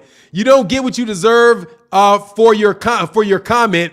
You know it's messed up, but you keep coming back. All right, my break's over. TLT. What do you say? He said, you don't get what you deserve for your comment. You know it's messed up, but you keep coming back. All right. Hold on a second. Yeah, I'm sorry. Because I'm thinking you're talking about me. I'm changing the meaning in my head. Hold on. Salute Fanon. Salute to the chat. Being a boxing fan is like being in an abusive relationship. You don't get what you deserve for your comment. You know it's messed up, but you keep coming back. All right, my break's over. TTL. Much love in that chat, man. Thank you, Giant TV, bro. Thank you so much. And thank you to everybody that supports the channel. Make sure you hit the subscribe button. Make sure you hit the like button, man. And we definitely got some more things coming on the channel. Like I said, we got our first sponsor. We're going to announce the deal pretty soon. And it's going to get you guys free gambling money. If you got to win it. But, you know, we got to figure out what the details of it are. But make sure you guys subscribe to the channel. Keep watching the live streams, man. And my man, Omar Weaver in the building, man. Much love in that Cash App, in that Super Chat, brother. Thank you, bro. Thank you so much. It says, hey, good morning, all. Whoever controls the center of the ring wins. Even though Spence has a hella jab, it's going to be hard to keep Crawford on the ropes with jabs and body shots. Now, there you go. That could be tough. Yeah, absolutely. I like that. I like that. Great point there, Omar Weaver. And that's why I want to talk about it. Because if you've got a reason why you think that, let me know the reason, bro. Don't be like, oh, he's just going to do blah, blah, blah. You know, I ain't hating on I'm telling you, what I said is not hating on Terence. It's appreciating the fundamental skills of athletes. Because I'm telling you, man, consistency, and predictability will beat you most times. Consistency and predictability. The fact that you know what it's the fact that that gets you a very, very long way, man. And you're gonna have to be a special cat to beat a guy like that, like somebody like a Julio Cesar Chavez Jr. Dude, he ain't got everything. He doesn't have every tool in the toolbox. But what he does is that dude will consistently be attacking you, consistently hitting you, consistently putting the pressure on you, isn't giving you a lot of room. But Errol Spence Jr. on top of that is more defensively responsible. So it's very hard to get a clean shot off on the guy. Man, look, man, we got 700 people in the building, man. Let's get them likes over 800, man. Get the likes over 800. I know some of y'all new to the chat. Let me slide down to the bottom. Man, I love this live stream, man. Yeah, thank for y'all choosing to talk to me every morning, man. It is a wonderful, wonderful thing, bro. Let me get to my man MK because I know my man is a Terence Crawford fan. So let me do this. Terence Crawford fundamentals are strong enough, OG, and he's calculating. He will figure Errol out because of how basic his style is. Bud is more of an offensive boxer. Yeah, he better figure it out quickly. Figure it out quickly. Or your ass going to be down by 5 and 6 rounds. 5 and 6 rounds. He better figure it out. Otherwise, he's going to be down round after round after round after round. Because who you think is pulling them rounds in? Errol is going to be an aggressive fighter, bro.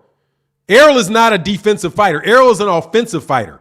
And Terence is, honestly, man, most of the fight, dude, Terence is defensive and reactive. That's what I think. He's defensive and he's reactive. But Errol is, that's a basic style. But, dude, there's a lot of subtlety in there. But, you know, it is what it is, bro. Hey, I said, thanks for being on point today. Thanks, man. I appreciate that. Thank you so much. Yeah, Crawford's a smart boxer. No doubt, or we wouldn't be talking about the fight. If he wasn't a smart boxer, we wouldn't even be talking about the fight. You know what I mean? We wouldn't even be doing it, bro. Spence will fall or gets injured. It's sad. Now, Renee, you just wishing bad on him, bro. Errol Spence Jr. has never gotten injured in a fight. You know why? Because people don't hit him a lot in the fight. Unless he's engaging. I'm telling you, man, you guys thinking Terence Crawford is going to hit him with one of these, is going to catch him with hooks to the body when he's leaning in and uppercuts when he's falling in. I don't see it, bro. I'm telling you, I see it. And you got Derrick James. He's got a better corner. I think he's got a better corner. Don't underestimate them. Corners are there for a reason, man. And I'm telling you, them dudes got a game plan for him. They're going to game plan for Bud.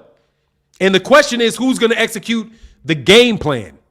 Because Terence Crawford is not that unpredictable. He's got patterns too. And he can be figured out too. You know what I mean? He ain't somebody he's a puzzle to be solved too. And I'm telling you, the puzzle is there for him.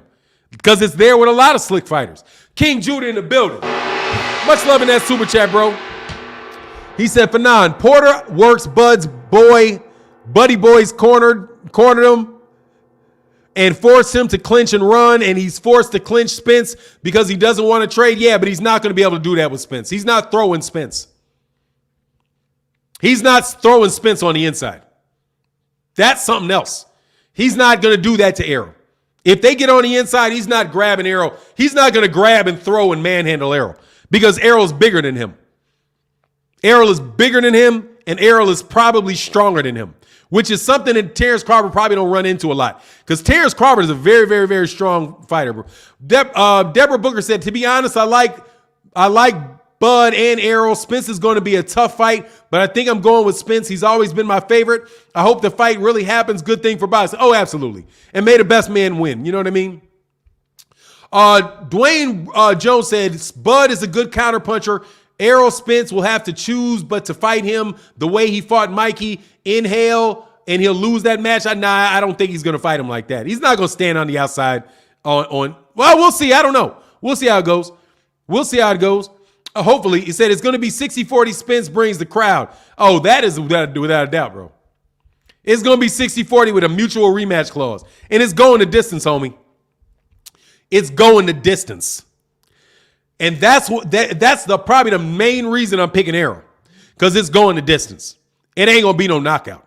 If it goes the distance, advantage Errol. For real. Unless, because you guys really, dude, Errol ain't like them other dudes, man. I'm saying that's not the dude. Just like Terence ain't them other dudes, Errol ain't them other dudes, man. Rahman Turner, man, much love in that super chat, bro. I'm sorry, I had to do my research. It was Tom Brown from PBC. Spence has been running. Let me tell you something, man. Tom Brown is not with the PBC.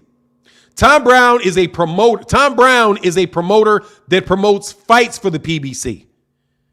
Tom Brown is not associated with Errol Spence. Tom Brown has Tom Brown Promotions. TBC.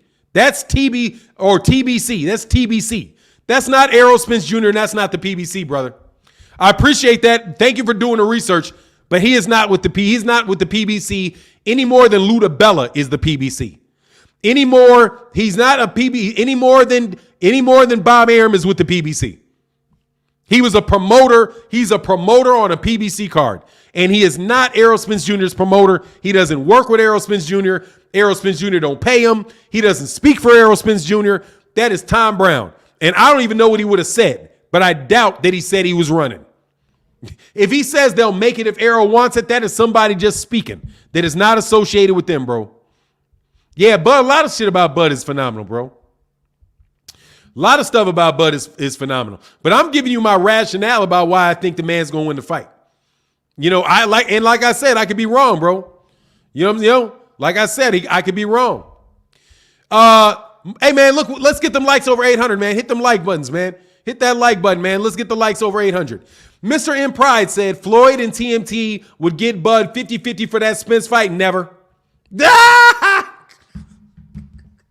I'm telling you, though, he can negotiate something. Dude, he can negotiate himself something. They just got to sit down at a table and go to work and figure out where the value is, man. Errol, Terence may be like, hey, they could give him a bigger. I'm telling you, dude, 60-40 is overrated. Like 60-40 of what?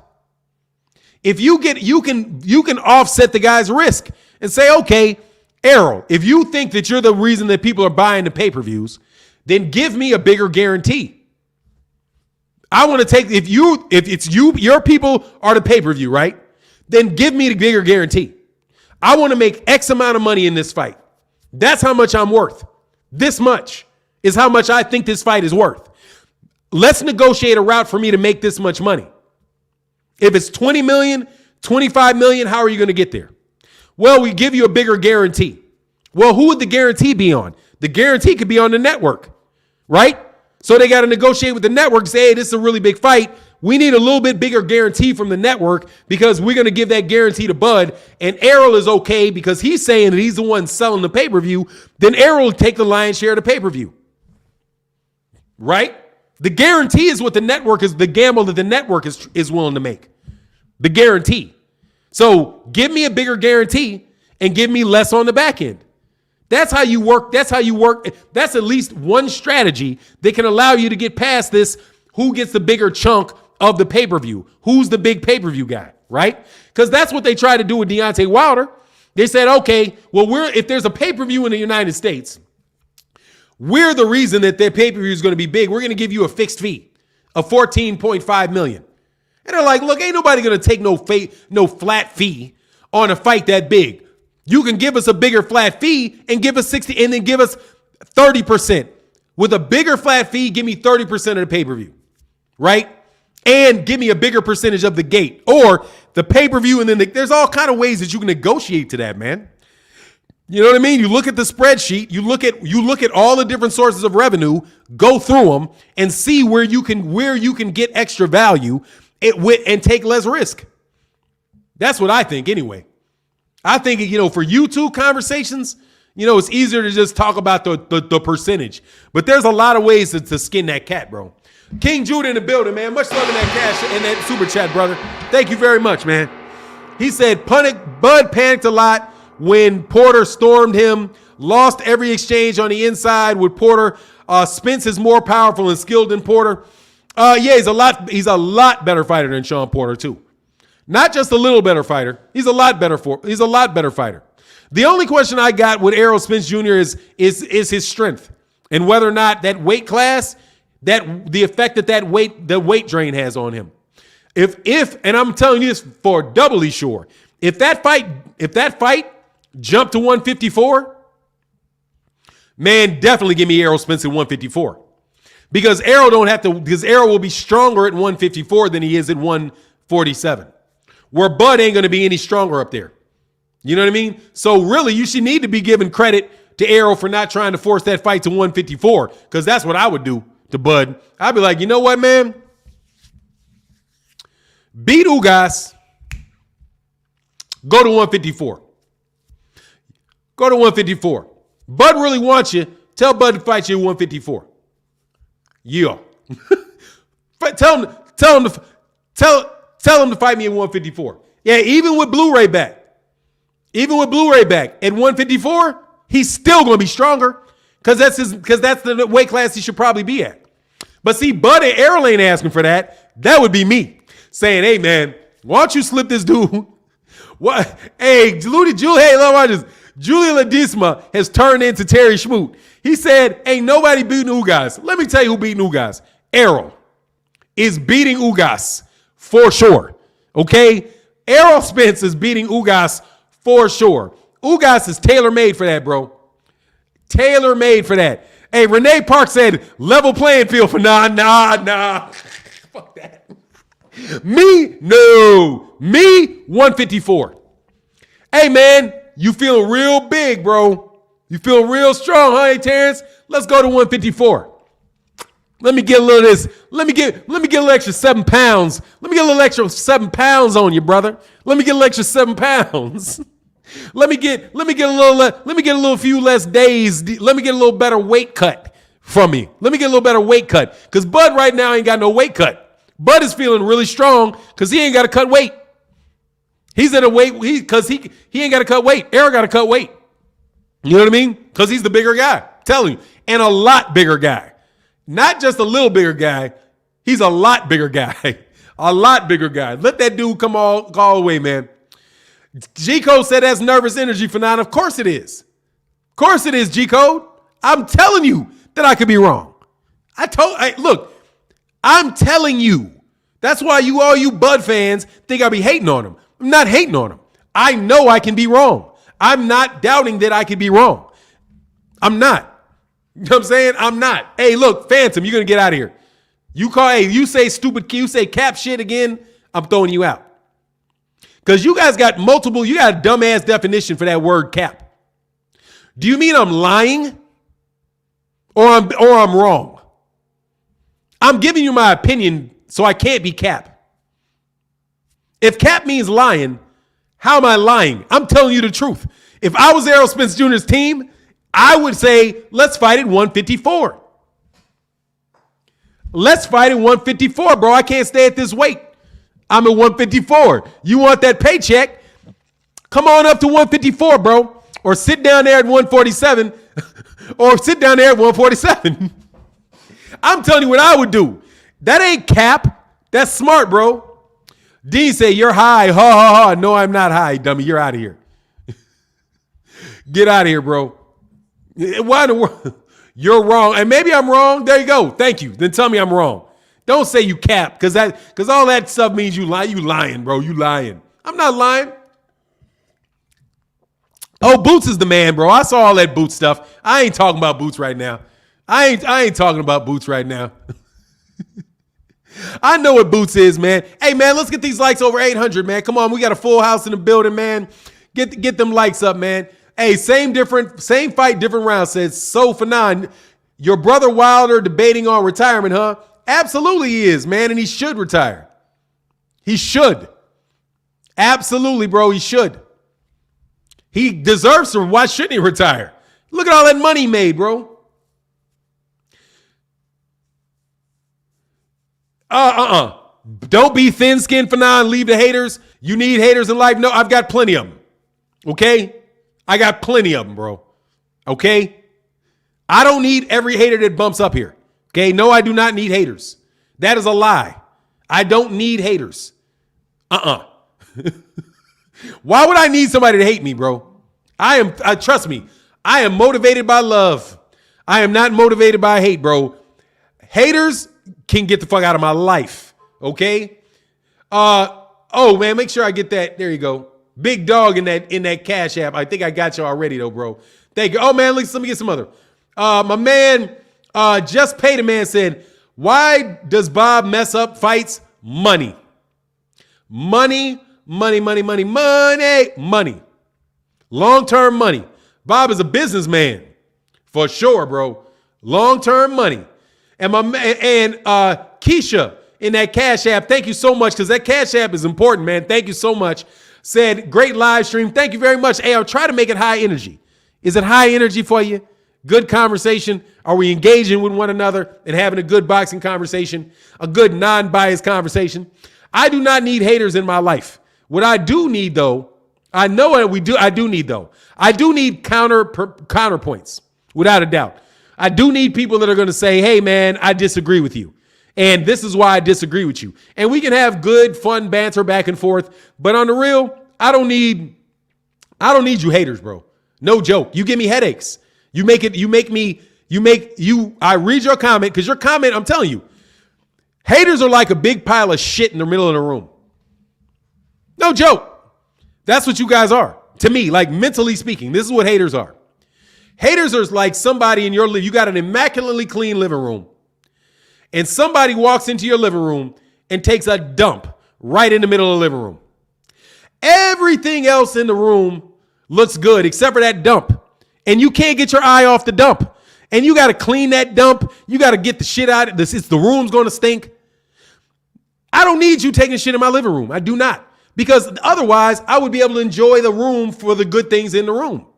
That is a lie. I do not need haters. Now, it is true that if you don't have haters, you probably ain't doing nothing right. That is true. Haters are a natural consequence of you being successful at anything. Because somebody's going to want to do the same thing you're doing. And when somebody isn't getting what you have, they're going to hate on you, without a doubt. They are an inevitability. However, okay, death is an inevitability. At this point in time, bro, I do not need death. Thank you very much. I don't need them, though. So no. If you clown too much, I'm getting rid of you. Okay? However, haters do need something to hate. So believe you me, they're coming back. I have never lost a hater. They're all still here. Every one of them. Chris McClain said, I just need Wilder before he retires to knock out Dillian White, and then I can leave this earth in peace. That is so true. Without a doubt, that is true. God, that is true. I so much hate that is not the case. I so much hate that is not the case. That he did not get to knock that boy out. Would have loved it. He said, I'm in class rolling. Yeah, cat's always trying to convince you need somebody to hate on you. No, I do not. Get the fuck out. I do not need you to hate me, bro. I don't. All right? I don't. Don't want you to hate me. Don't need you to hate me. Go hate somebody else if you feel like hating, bro. Gone away, man. Gone away. Anyway, Game Tight said, I disagree with Fanon about Spence, but he makes good points as well. He'll be surprised when he sees how easy Crawford punches him and how Crawford's punches affect Spence. Man, yeah, that's wishful thinking, bro. How do you super chat? On your phone, there should be like a little button to the left of the screen in the next to where you can leave a comment with a little $sign. You can hit that $sign and you can do that, bro. Right there, bro. Hey, say CG Cap said that's a very immature mentality to think somebody needs that type of energy. Hell no. And matter of fact, bro, let me tell you something. If you get a hater, get rid of them. A hater, get rid of them. Your life will be better without them hating on you, bro. Now, yes men, that's something else, okay? And people telling you that you're great all the time and all that. You need somebody that's going to tell you the truth, okay? But haters ain't telling you the truth. Haters are lying to you. Haters just want you to fail. So they're going to lie to you. You don't need anybody around you lying to you, okay? You know what I'm saying? I know I'm not stupid. I know I'm not hating on Terence Crawford. I know that. So I don't need you to tell me some shit that ain't true. You know what I mean? Anyway, it is wistful thinking. Spence is, yeah, exactly. That's wishful thinking. Spence is solid to the core. Exactly, bro. And Noopy say, Richard Hill said, facts, life is tough enough. We don't need haters. Hell yeah, bro. You get rid of them immediately. You know what I mean? Like immediately get rid of them. If they're in your family, goodbye. I don't need that shit. I don't need you telling me, I don't need you making me miserable. Get out of here, man. Anyway, keep your hate to yourself. Let me check these likes, man. Man, y'all get these likes. So come on, man. Let's get the likes over 800, man. We got 791 people in the building. Hit them like buttons, man. Hit the like button. Yeah, exactly. No yes men either. Yeah, absolutely, bro. Absolutely not. You need somebody to challenge you. It ain't nothing wrong with that, bro. That's why I'm trying to challenge you, Devin Haney fans. Stop acting like that boy is somebody's star, bro. Don't nobody got to care about Devin Haney, man. I'm telling you. Devin Haney got to prove it, bro. Telling you, got to prove it. Elijah, much love in that super chat, bro. Haney needs someone to tell him that he has no power. Look, man, this is my thing with Devin Haney. Devin Haney is, for all intents and purposes, a prospect that the WBC appeased by calling him a champion. If they had not done him wrong, he would have been a champion. He would have been able to either fight Lomachenko or he would have been able to fight Teofimo Lopez, and the WBC prevented him from doing it. Point blank, period. What's going on, Melvin? Good, Fi. What's happening with you? You know what I mean? Exactly. Haters are talentless critics. Yeah, exactly. No talent at all. You know what I'm saying? None, bro. Seriously. No, I'm just, and this is not me hating on him. I'm just telling you the truth. Devin Haney is still an unproven fighter who looks very, very good. If I had to rank, let me put it this way. If this was 1970 and not 2021, Devin Haney would probably be the number 3 ranked fighter in the lightweight division. Would probably be the number, family's my God. Yeah, whoa. He'd probably be the number 3 ranked contender, right? Somebody would be a champion, or he'd either be the number 1, number 2, or number 3 contender. Hey, T-San, I don't know. Okay, I don't know. So let me change what I said, T-San. He would either be the champion, he'd be the number 1, number 2, or number 3 contender. He'd be one of those. He would not be this unified garbage where you got to run around and collect. Said Fanon, hating is confused admiration.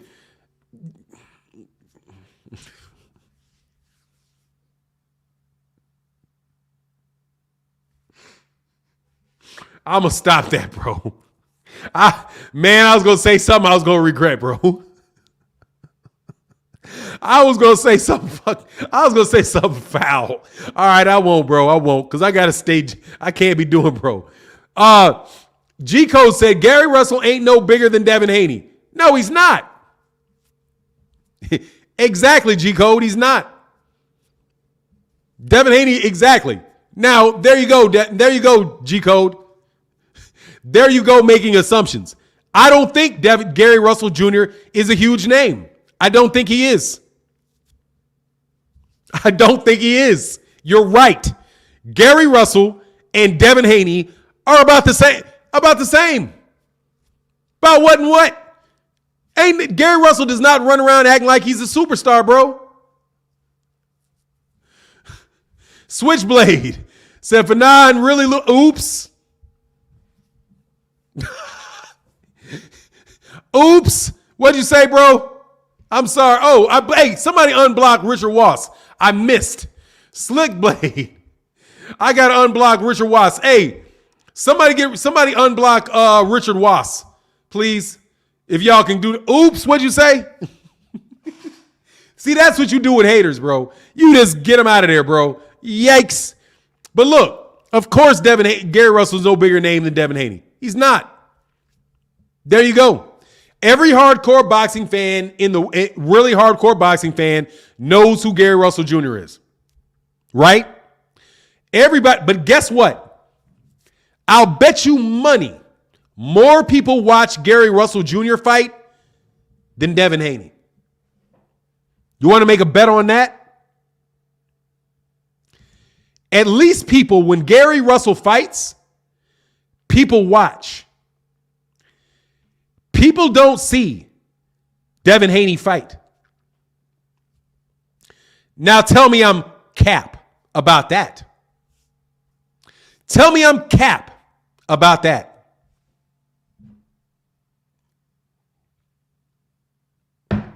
I'll wait. I don't think Devin Haney's overrated. I don't think he's overrated. But I'm asking you, who is watched more? Devin Haney or Gary Russell Jr.? Put your answer in the comment section. Because I found that really, really funny. Because Bill Haney and Devin Haney said, when the last time you saw a Gary Russell Jr. fight? And my immediate reaction was, bro, don't nobody see y'all fight. What are you talking about? Yes, you fight twice a year, but don't nobody see you fight.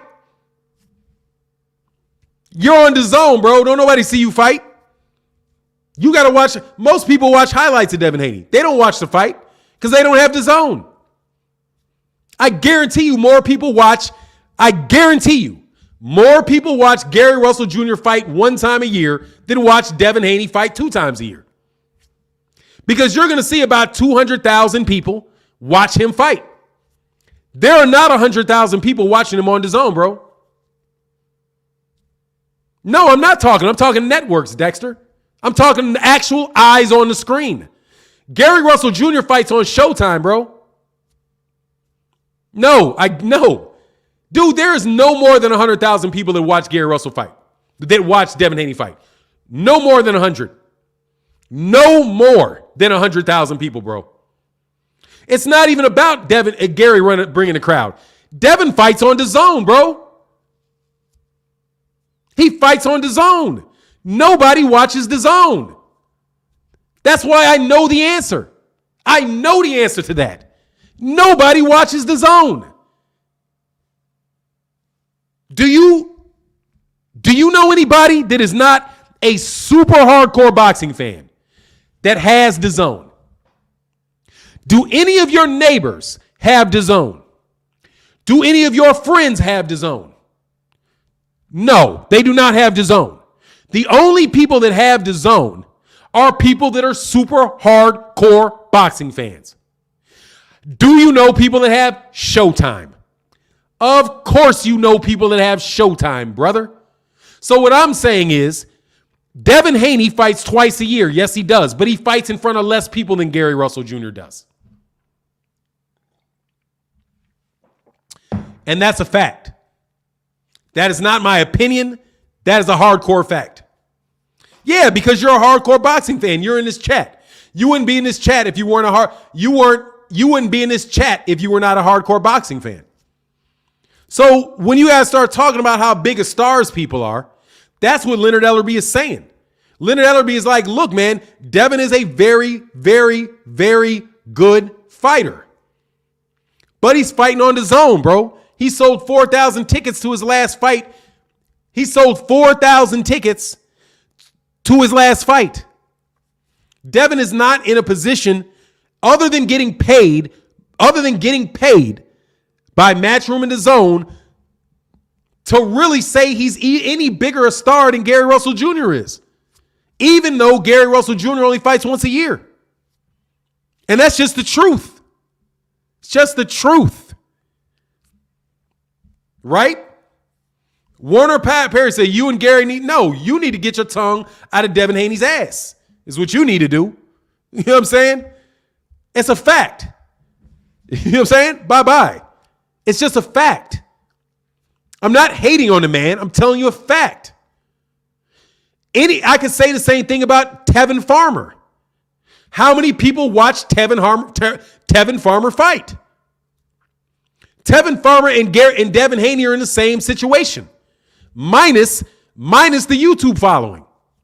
And that's just the real. I'm not lying to you. That's the truth. Do you want me to lie to you? Do you want me to lie and say, yes, Devin Haney's a big star? He's not. Teofimo Lopez is not a star either. He's not. They're not stars. They are guys that have a following and that are excellent fighters and are good young fighters that have a potential to be great fighters. But bro, don't act like, yeah, dude, Devin Haney's good. Devin Haney is, dude, Devin Haney, Tevin Farmer. Devin's better fighter than Tevin Farmer. He is. He's a better fighter than Tevin Farmer. Without a doubt, bro. No doubt about it. Devin's a better fighter than Tevin Farmer. Neither one of them can punch. Both of them are on the zone. That is telling you the truth, bro. It is not lying to you. It is telling you the truth. That is not hating on Devin Haney. That is telling you the truth. They need to fight. And the same thing, and honestly, the same thing applied to Teofimo Lopez, but in a lesser sense, because at least Teofimo Lopez is fighting on ESPN. More people watch Teofimo Lopez than Teofimo Lopez on ESPN than watch Gary Russell Jr. on DAZN. That is also the truth. You know what I mean? So you're basically saying DAZN is losing money with Devin. He's a cost center. Yes, absolutely. Yes, absolutely. They're losing money on. They're spending money on him, bro. And don't think that that's going to continue. Y'all keep asking what happened to Tevin Farmer. Where's Tevin Farmer? Tevin Farmer was fighting like 3 times a month on DAZN, and they stopped paying the money, bro. Do not lunch, bro. Showtime would reject. Nah, Devin, they would take Devin. They would have taken Devin. That's why Devin got all that money, because Showtime would have taken Devin in a minute. Showtime would take Devin. He could have signed with Bob Arum too. They would all take Devin Haney. Why wouldn't they take Devin Haney? Devin Haney's an excellent fighter. Why wouldn't they take him? He's an excellent fighter. And that's the truth of the matter. That's not me. Now, let me ask you a question. Am I jocking him now when I say he's an excellent fighter that anybody would sign? It's just, dude, when you guys it's just what it is, bro. It just is what it is. And I'm telling you the truth. I'm not telling you what you want to hear. Anyway, next question. He said Devin will resign for big money. No chance. No chance. If he didn't already renegotiate that, I'd be shocked. I would be shocked. I'll be shocked. They can't be making money over there.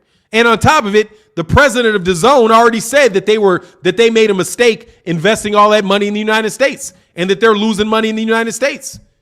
And I'm not talking about Eddie Hearn. I'm talking about the president of DAZN. And hold on one second.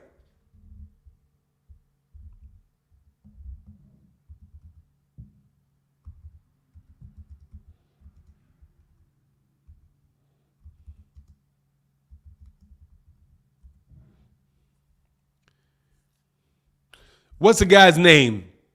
I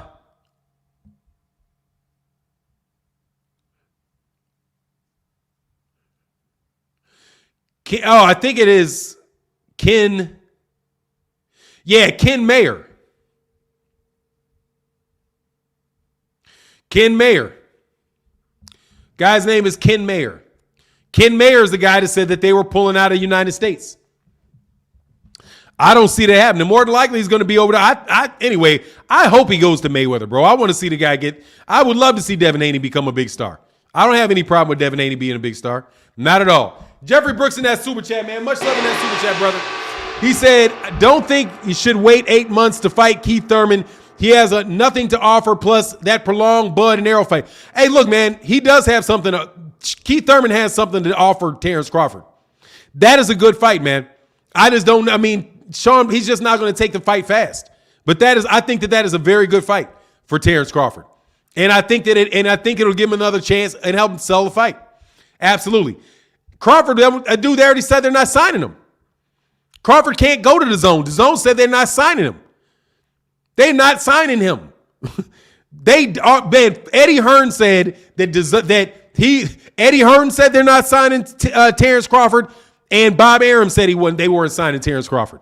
They both said they weren't signing him. Both of them.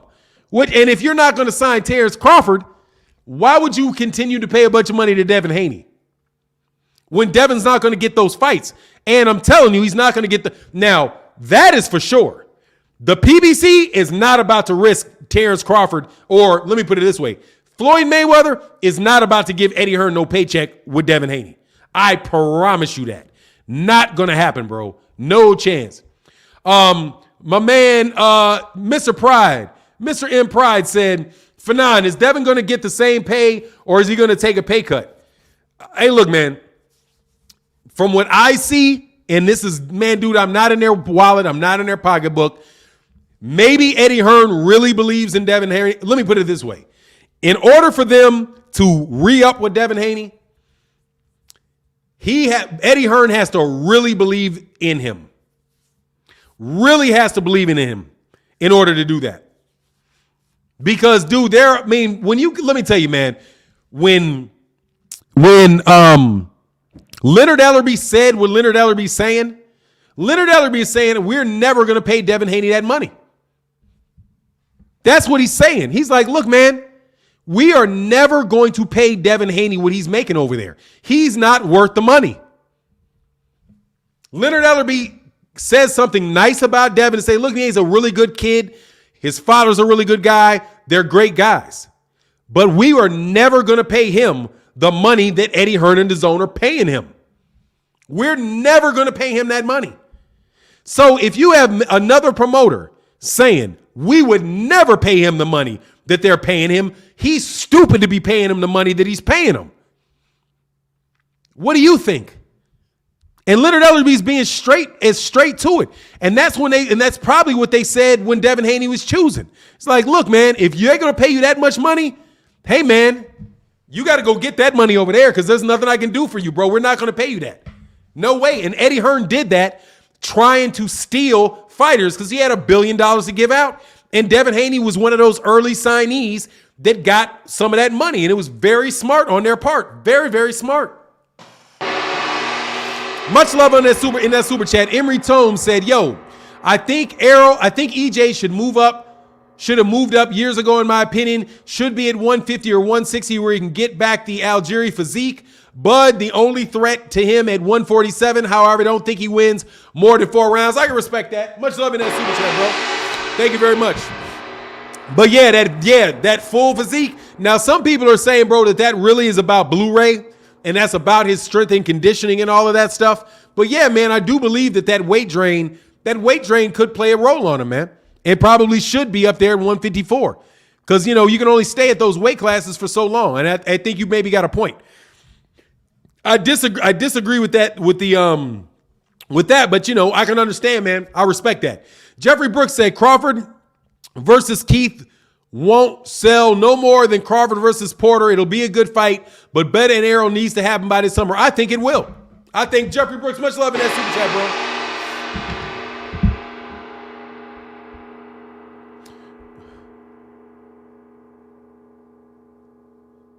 What is this? Who's Andre Bishop? Who's Andre Bishop? I don't even know who Andre Bishop is. Hold on one second, man. You throwing stuff out there, I don't even know who Andre Bishop is. Who is Andre Bishop?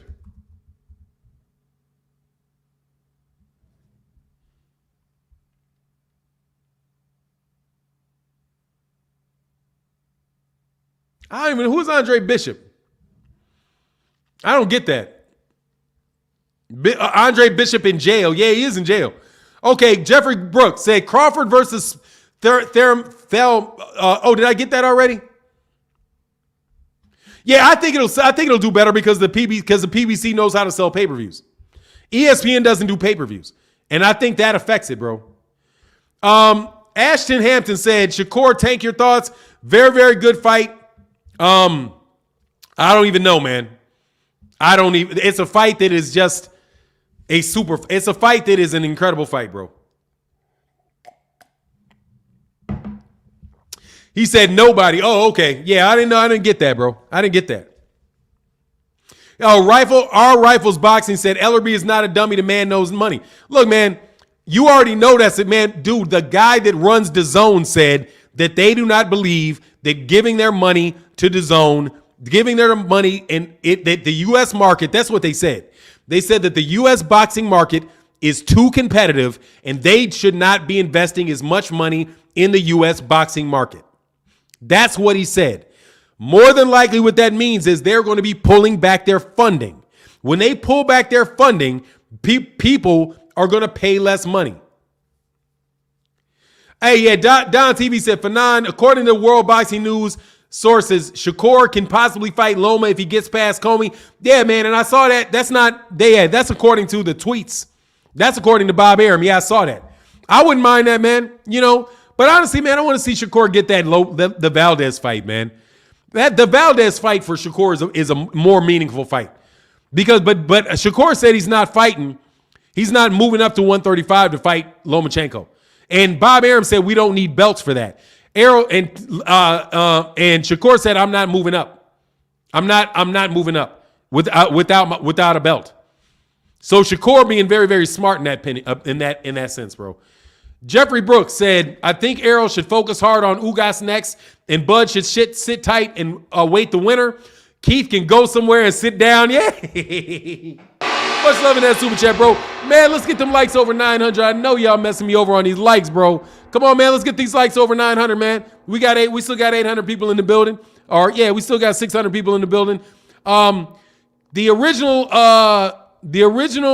killer said, your thoughts on Wilder contemplating retirement? I like it. I think it's, for him personally, I like it. And I think he probably should.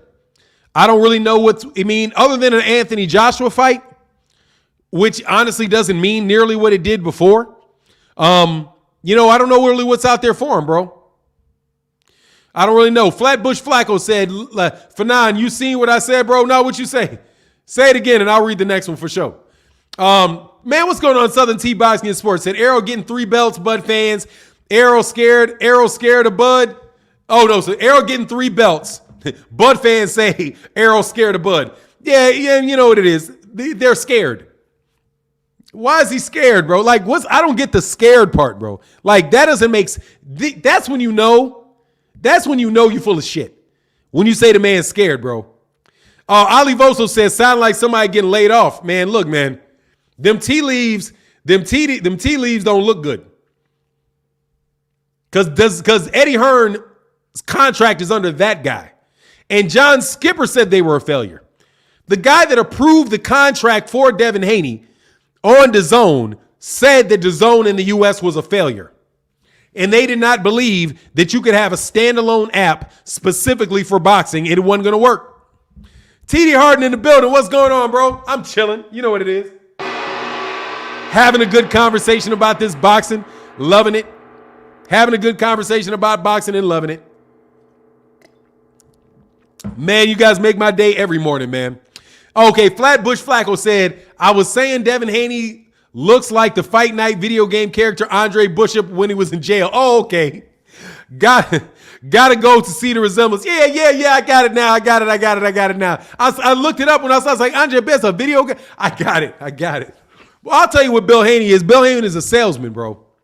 They're a salesman, man. He's a salesman. And he's selling this, and they selling it and doing a great job of it, man. Absolutely fantastic job of selling it, bro. Only problem is, bro, I don't work on the sales team. I'm not an independent contractor on that sales team, brother. You know what I'm saying? But Bill, hell yeah, man, that dude, look, let me tell you something. That man made that money for his boy. And that is some shit that he pulled off that is very astute. So excellent job, man. Tony Rome said, Fanon, how long are fighters' contracts usually? I don't know. I hear that they usually go for a number of fights. Number of fights capped out with a couple years. I think the Ali Act says the most you can do is like 2 years. So I don't know, 2 years, 6 fights, something like that. I don't know, man. But I don't know. They can vary, I'm sure. But I've not read a lot of fighters' contracts, so I would never claim to be an expert in that, man. Antonio Walker said Terence Crawford should fight Ugas for the belts and the winner versus Spence for undisputed. That's a perfect world. Antonio Walker, let me tell you what Ugas would do first. He would fight Stanosis first. He'd be like, no, because the money ain't there, bro. I'm telling you, man. Big bank take little bank. Big bank take little bank. He wants that big money pay-per-view fight. Ugas versus Terence Crawford is not going to get the money that Terence Crawford fight is going to get. Ugas and the PBC and the WBA, if they had any damn sense at all, would take that fight, bro. Would make that fight and let that Stanosis stuff wait for a second, man, because really it's for the good of boxing. You know what I mean? CG Cap in the building said, man, I truly appreciate Bill Haney and the job he's doing securing the bag for his son. Like that at the age. He knows his son doesn't have the tools Tank has, but they've done a lot of things to get him there. Man, dude, look, they may believe in him all the way, but I'm going to tell you, man, they've done a great job with Devin Haney's camp has done an amazing job. Absolutely amazing job for somebody that if it was not for that type of mentality they had, would have got swept under the rug. No doubt about it, man. Absolutely. No doubt about it. Jamar Fowler said, bro, do you have a calling number? No, I do not. I read out of the comment sections, bro. I'm not. I'm reading out of the comment section, man. I don't want to have to deal with the extra technology, man. You know, I already got to shorten my mic that is causing me problems on this live stream. You like Ugas? Yeah, but, you know, he ain't beating these top guys. You know what I mean? Yeah, I like Ugas, but, you know, I like him to an extent. You know what I mean? I think he's a top fighter, but I like him to an extent. Exactly. LeVar Ball versus Bill Haney. Who's the better salesman for their son? LeVar Ball. I mean, obviously LeVar Ball. But don't lunch. That's what he's doing. He is definitely a LeVar Ball. Definitely doing that. You know what I'm saying? Definitely doing that, bro. But Lamar Ball. LeVar, it's not LeVar Ball, it's Lamar Ball, isn't it? Jamar, no, yeah, the Ball family easily. Because they got one that panned out. They got paid on two, got one that panned out. Ashton Hampton said, Fanon, you think Wilder could be up there with TBE if he knew how to box and had defense? And so, I mean, bro, that's a lot to ask for. I think he's as good as he needed to be, bro. He's as good as he needed to be. LeVar Ball, thank you very much. Not Lamar Ball. LeVar Ball, thank you very much. Yeah, man, I think he's as absolutely positively as good as he needs to be, man. You know what I mean? Stan Smith said Keith Thurman could disrupt everything. No. I mean, he could, but he won't. He could, but he won't, bro. I'm telling you, you Terence Crawford fans are underestimating that Errol already beat these guys. Like, bro, Errol has already proven that he's a better fighter than Sean Porter, man. And if you guys will look at that fight, you will see that, bro. Exactly. He had a great career, man. He is as great as he's the greatest American heavyweight since Evander Holyfield. How about that?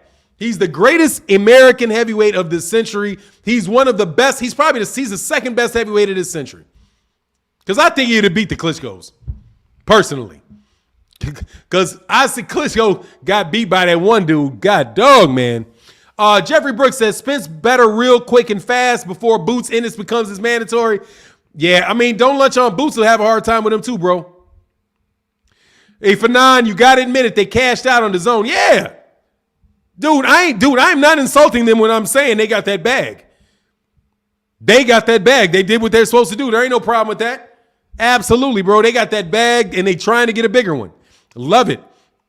But when that contract run out, dude, they already got that money. They've already got paid, bro. That boy, if he's smart, can already retire, man. You know what I mean? If he's smart, they could already retire. And I know they're smart. Like that jewelry that they're buying, bro, honestly, I don't even believe it. Like, they're like, man, I bought $1 million worth of jewelry. I'm like, Devin don't even seem that dumb. You know what I mean? He don't seem that dumb to spend $1 million on jewelry in a year. Like, it seems like there's a gimmick with that. You know what I mean? Like, hey man, you give me this jewelry. You make this jewelry for me, I'll do commercials for you or something.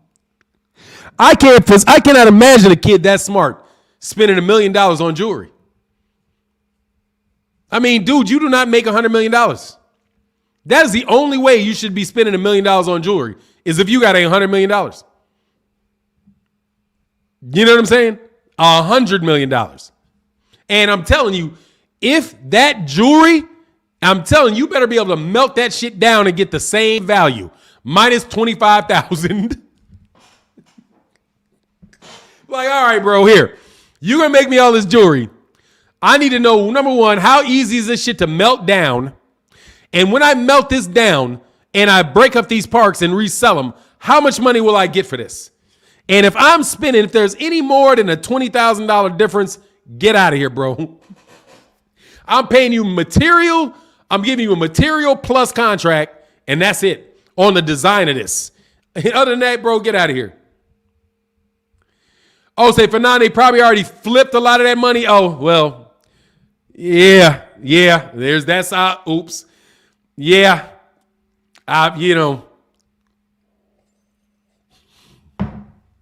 Right. Obviously. I'm from Philadelphia, and I think Jerron Boots takes over next year. Yo, for sure. Absolutely, bro. Like, yeah, he flipped it and he made that jewelry. Like he bought the jewelry from himself, hired a jeweler, and then bought the materials and flipped it himself. He said they selling them lab generated diamonds. Hey man, I'm trying to tell you, man, is I can't even foresee that, bro. But look, man, I'm gonna get up out of here, man. Much love in the chat, much love in the super chat, and everybody that supported today. I'm gonna holler at you guys later, man. Definitely check out the videos we got later coming up today. And my man T Sands say, what kind of pay-per-view numbers did Cruz do? They'll be lying about it today. Don't worry about it. Kevin Iole will be coming out and lying and saying they did 10,000 pay-per-views or something by the end of the day. You know what I'm saying? You're never going to get the actual real numbers out of them. You'll get somebody in the media making they'll come out and lie to tear them down later today. I trust me, it's going to be like 100,000 or something like that. You know what I mean? You already know what they're going to do. Whatever you hear, it depending on where you hear it. You know what I mean? Anyway, much love to everybody in the chat, everybody in the super chat. And with that, I'm out. Deuces. Y'all have a great day. You have a great day today, too, Velts. Peace.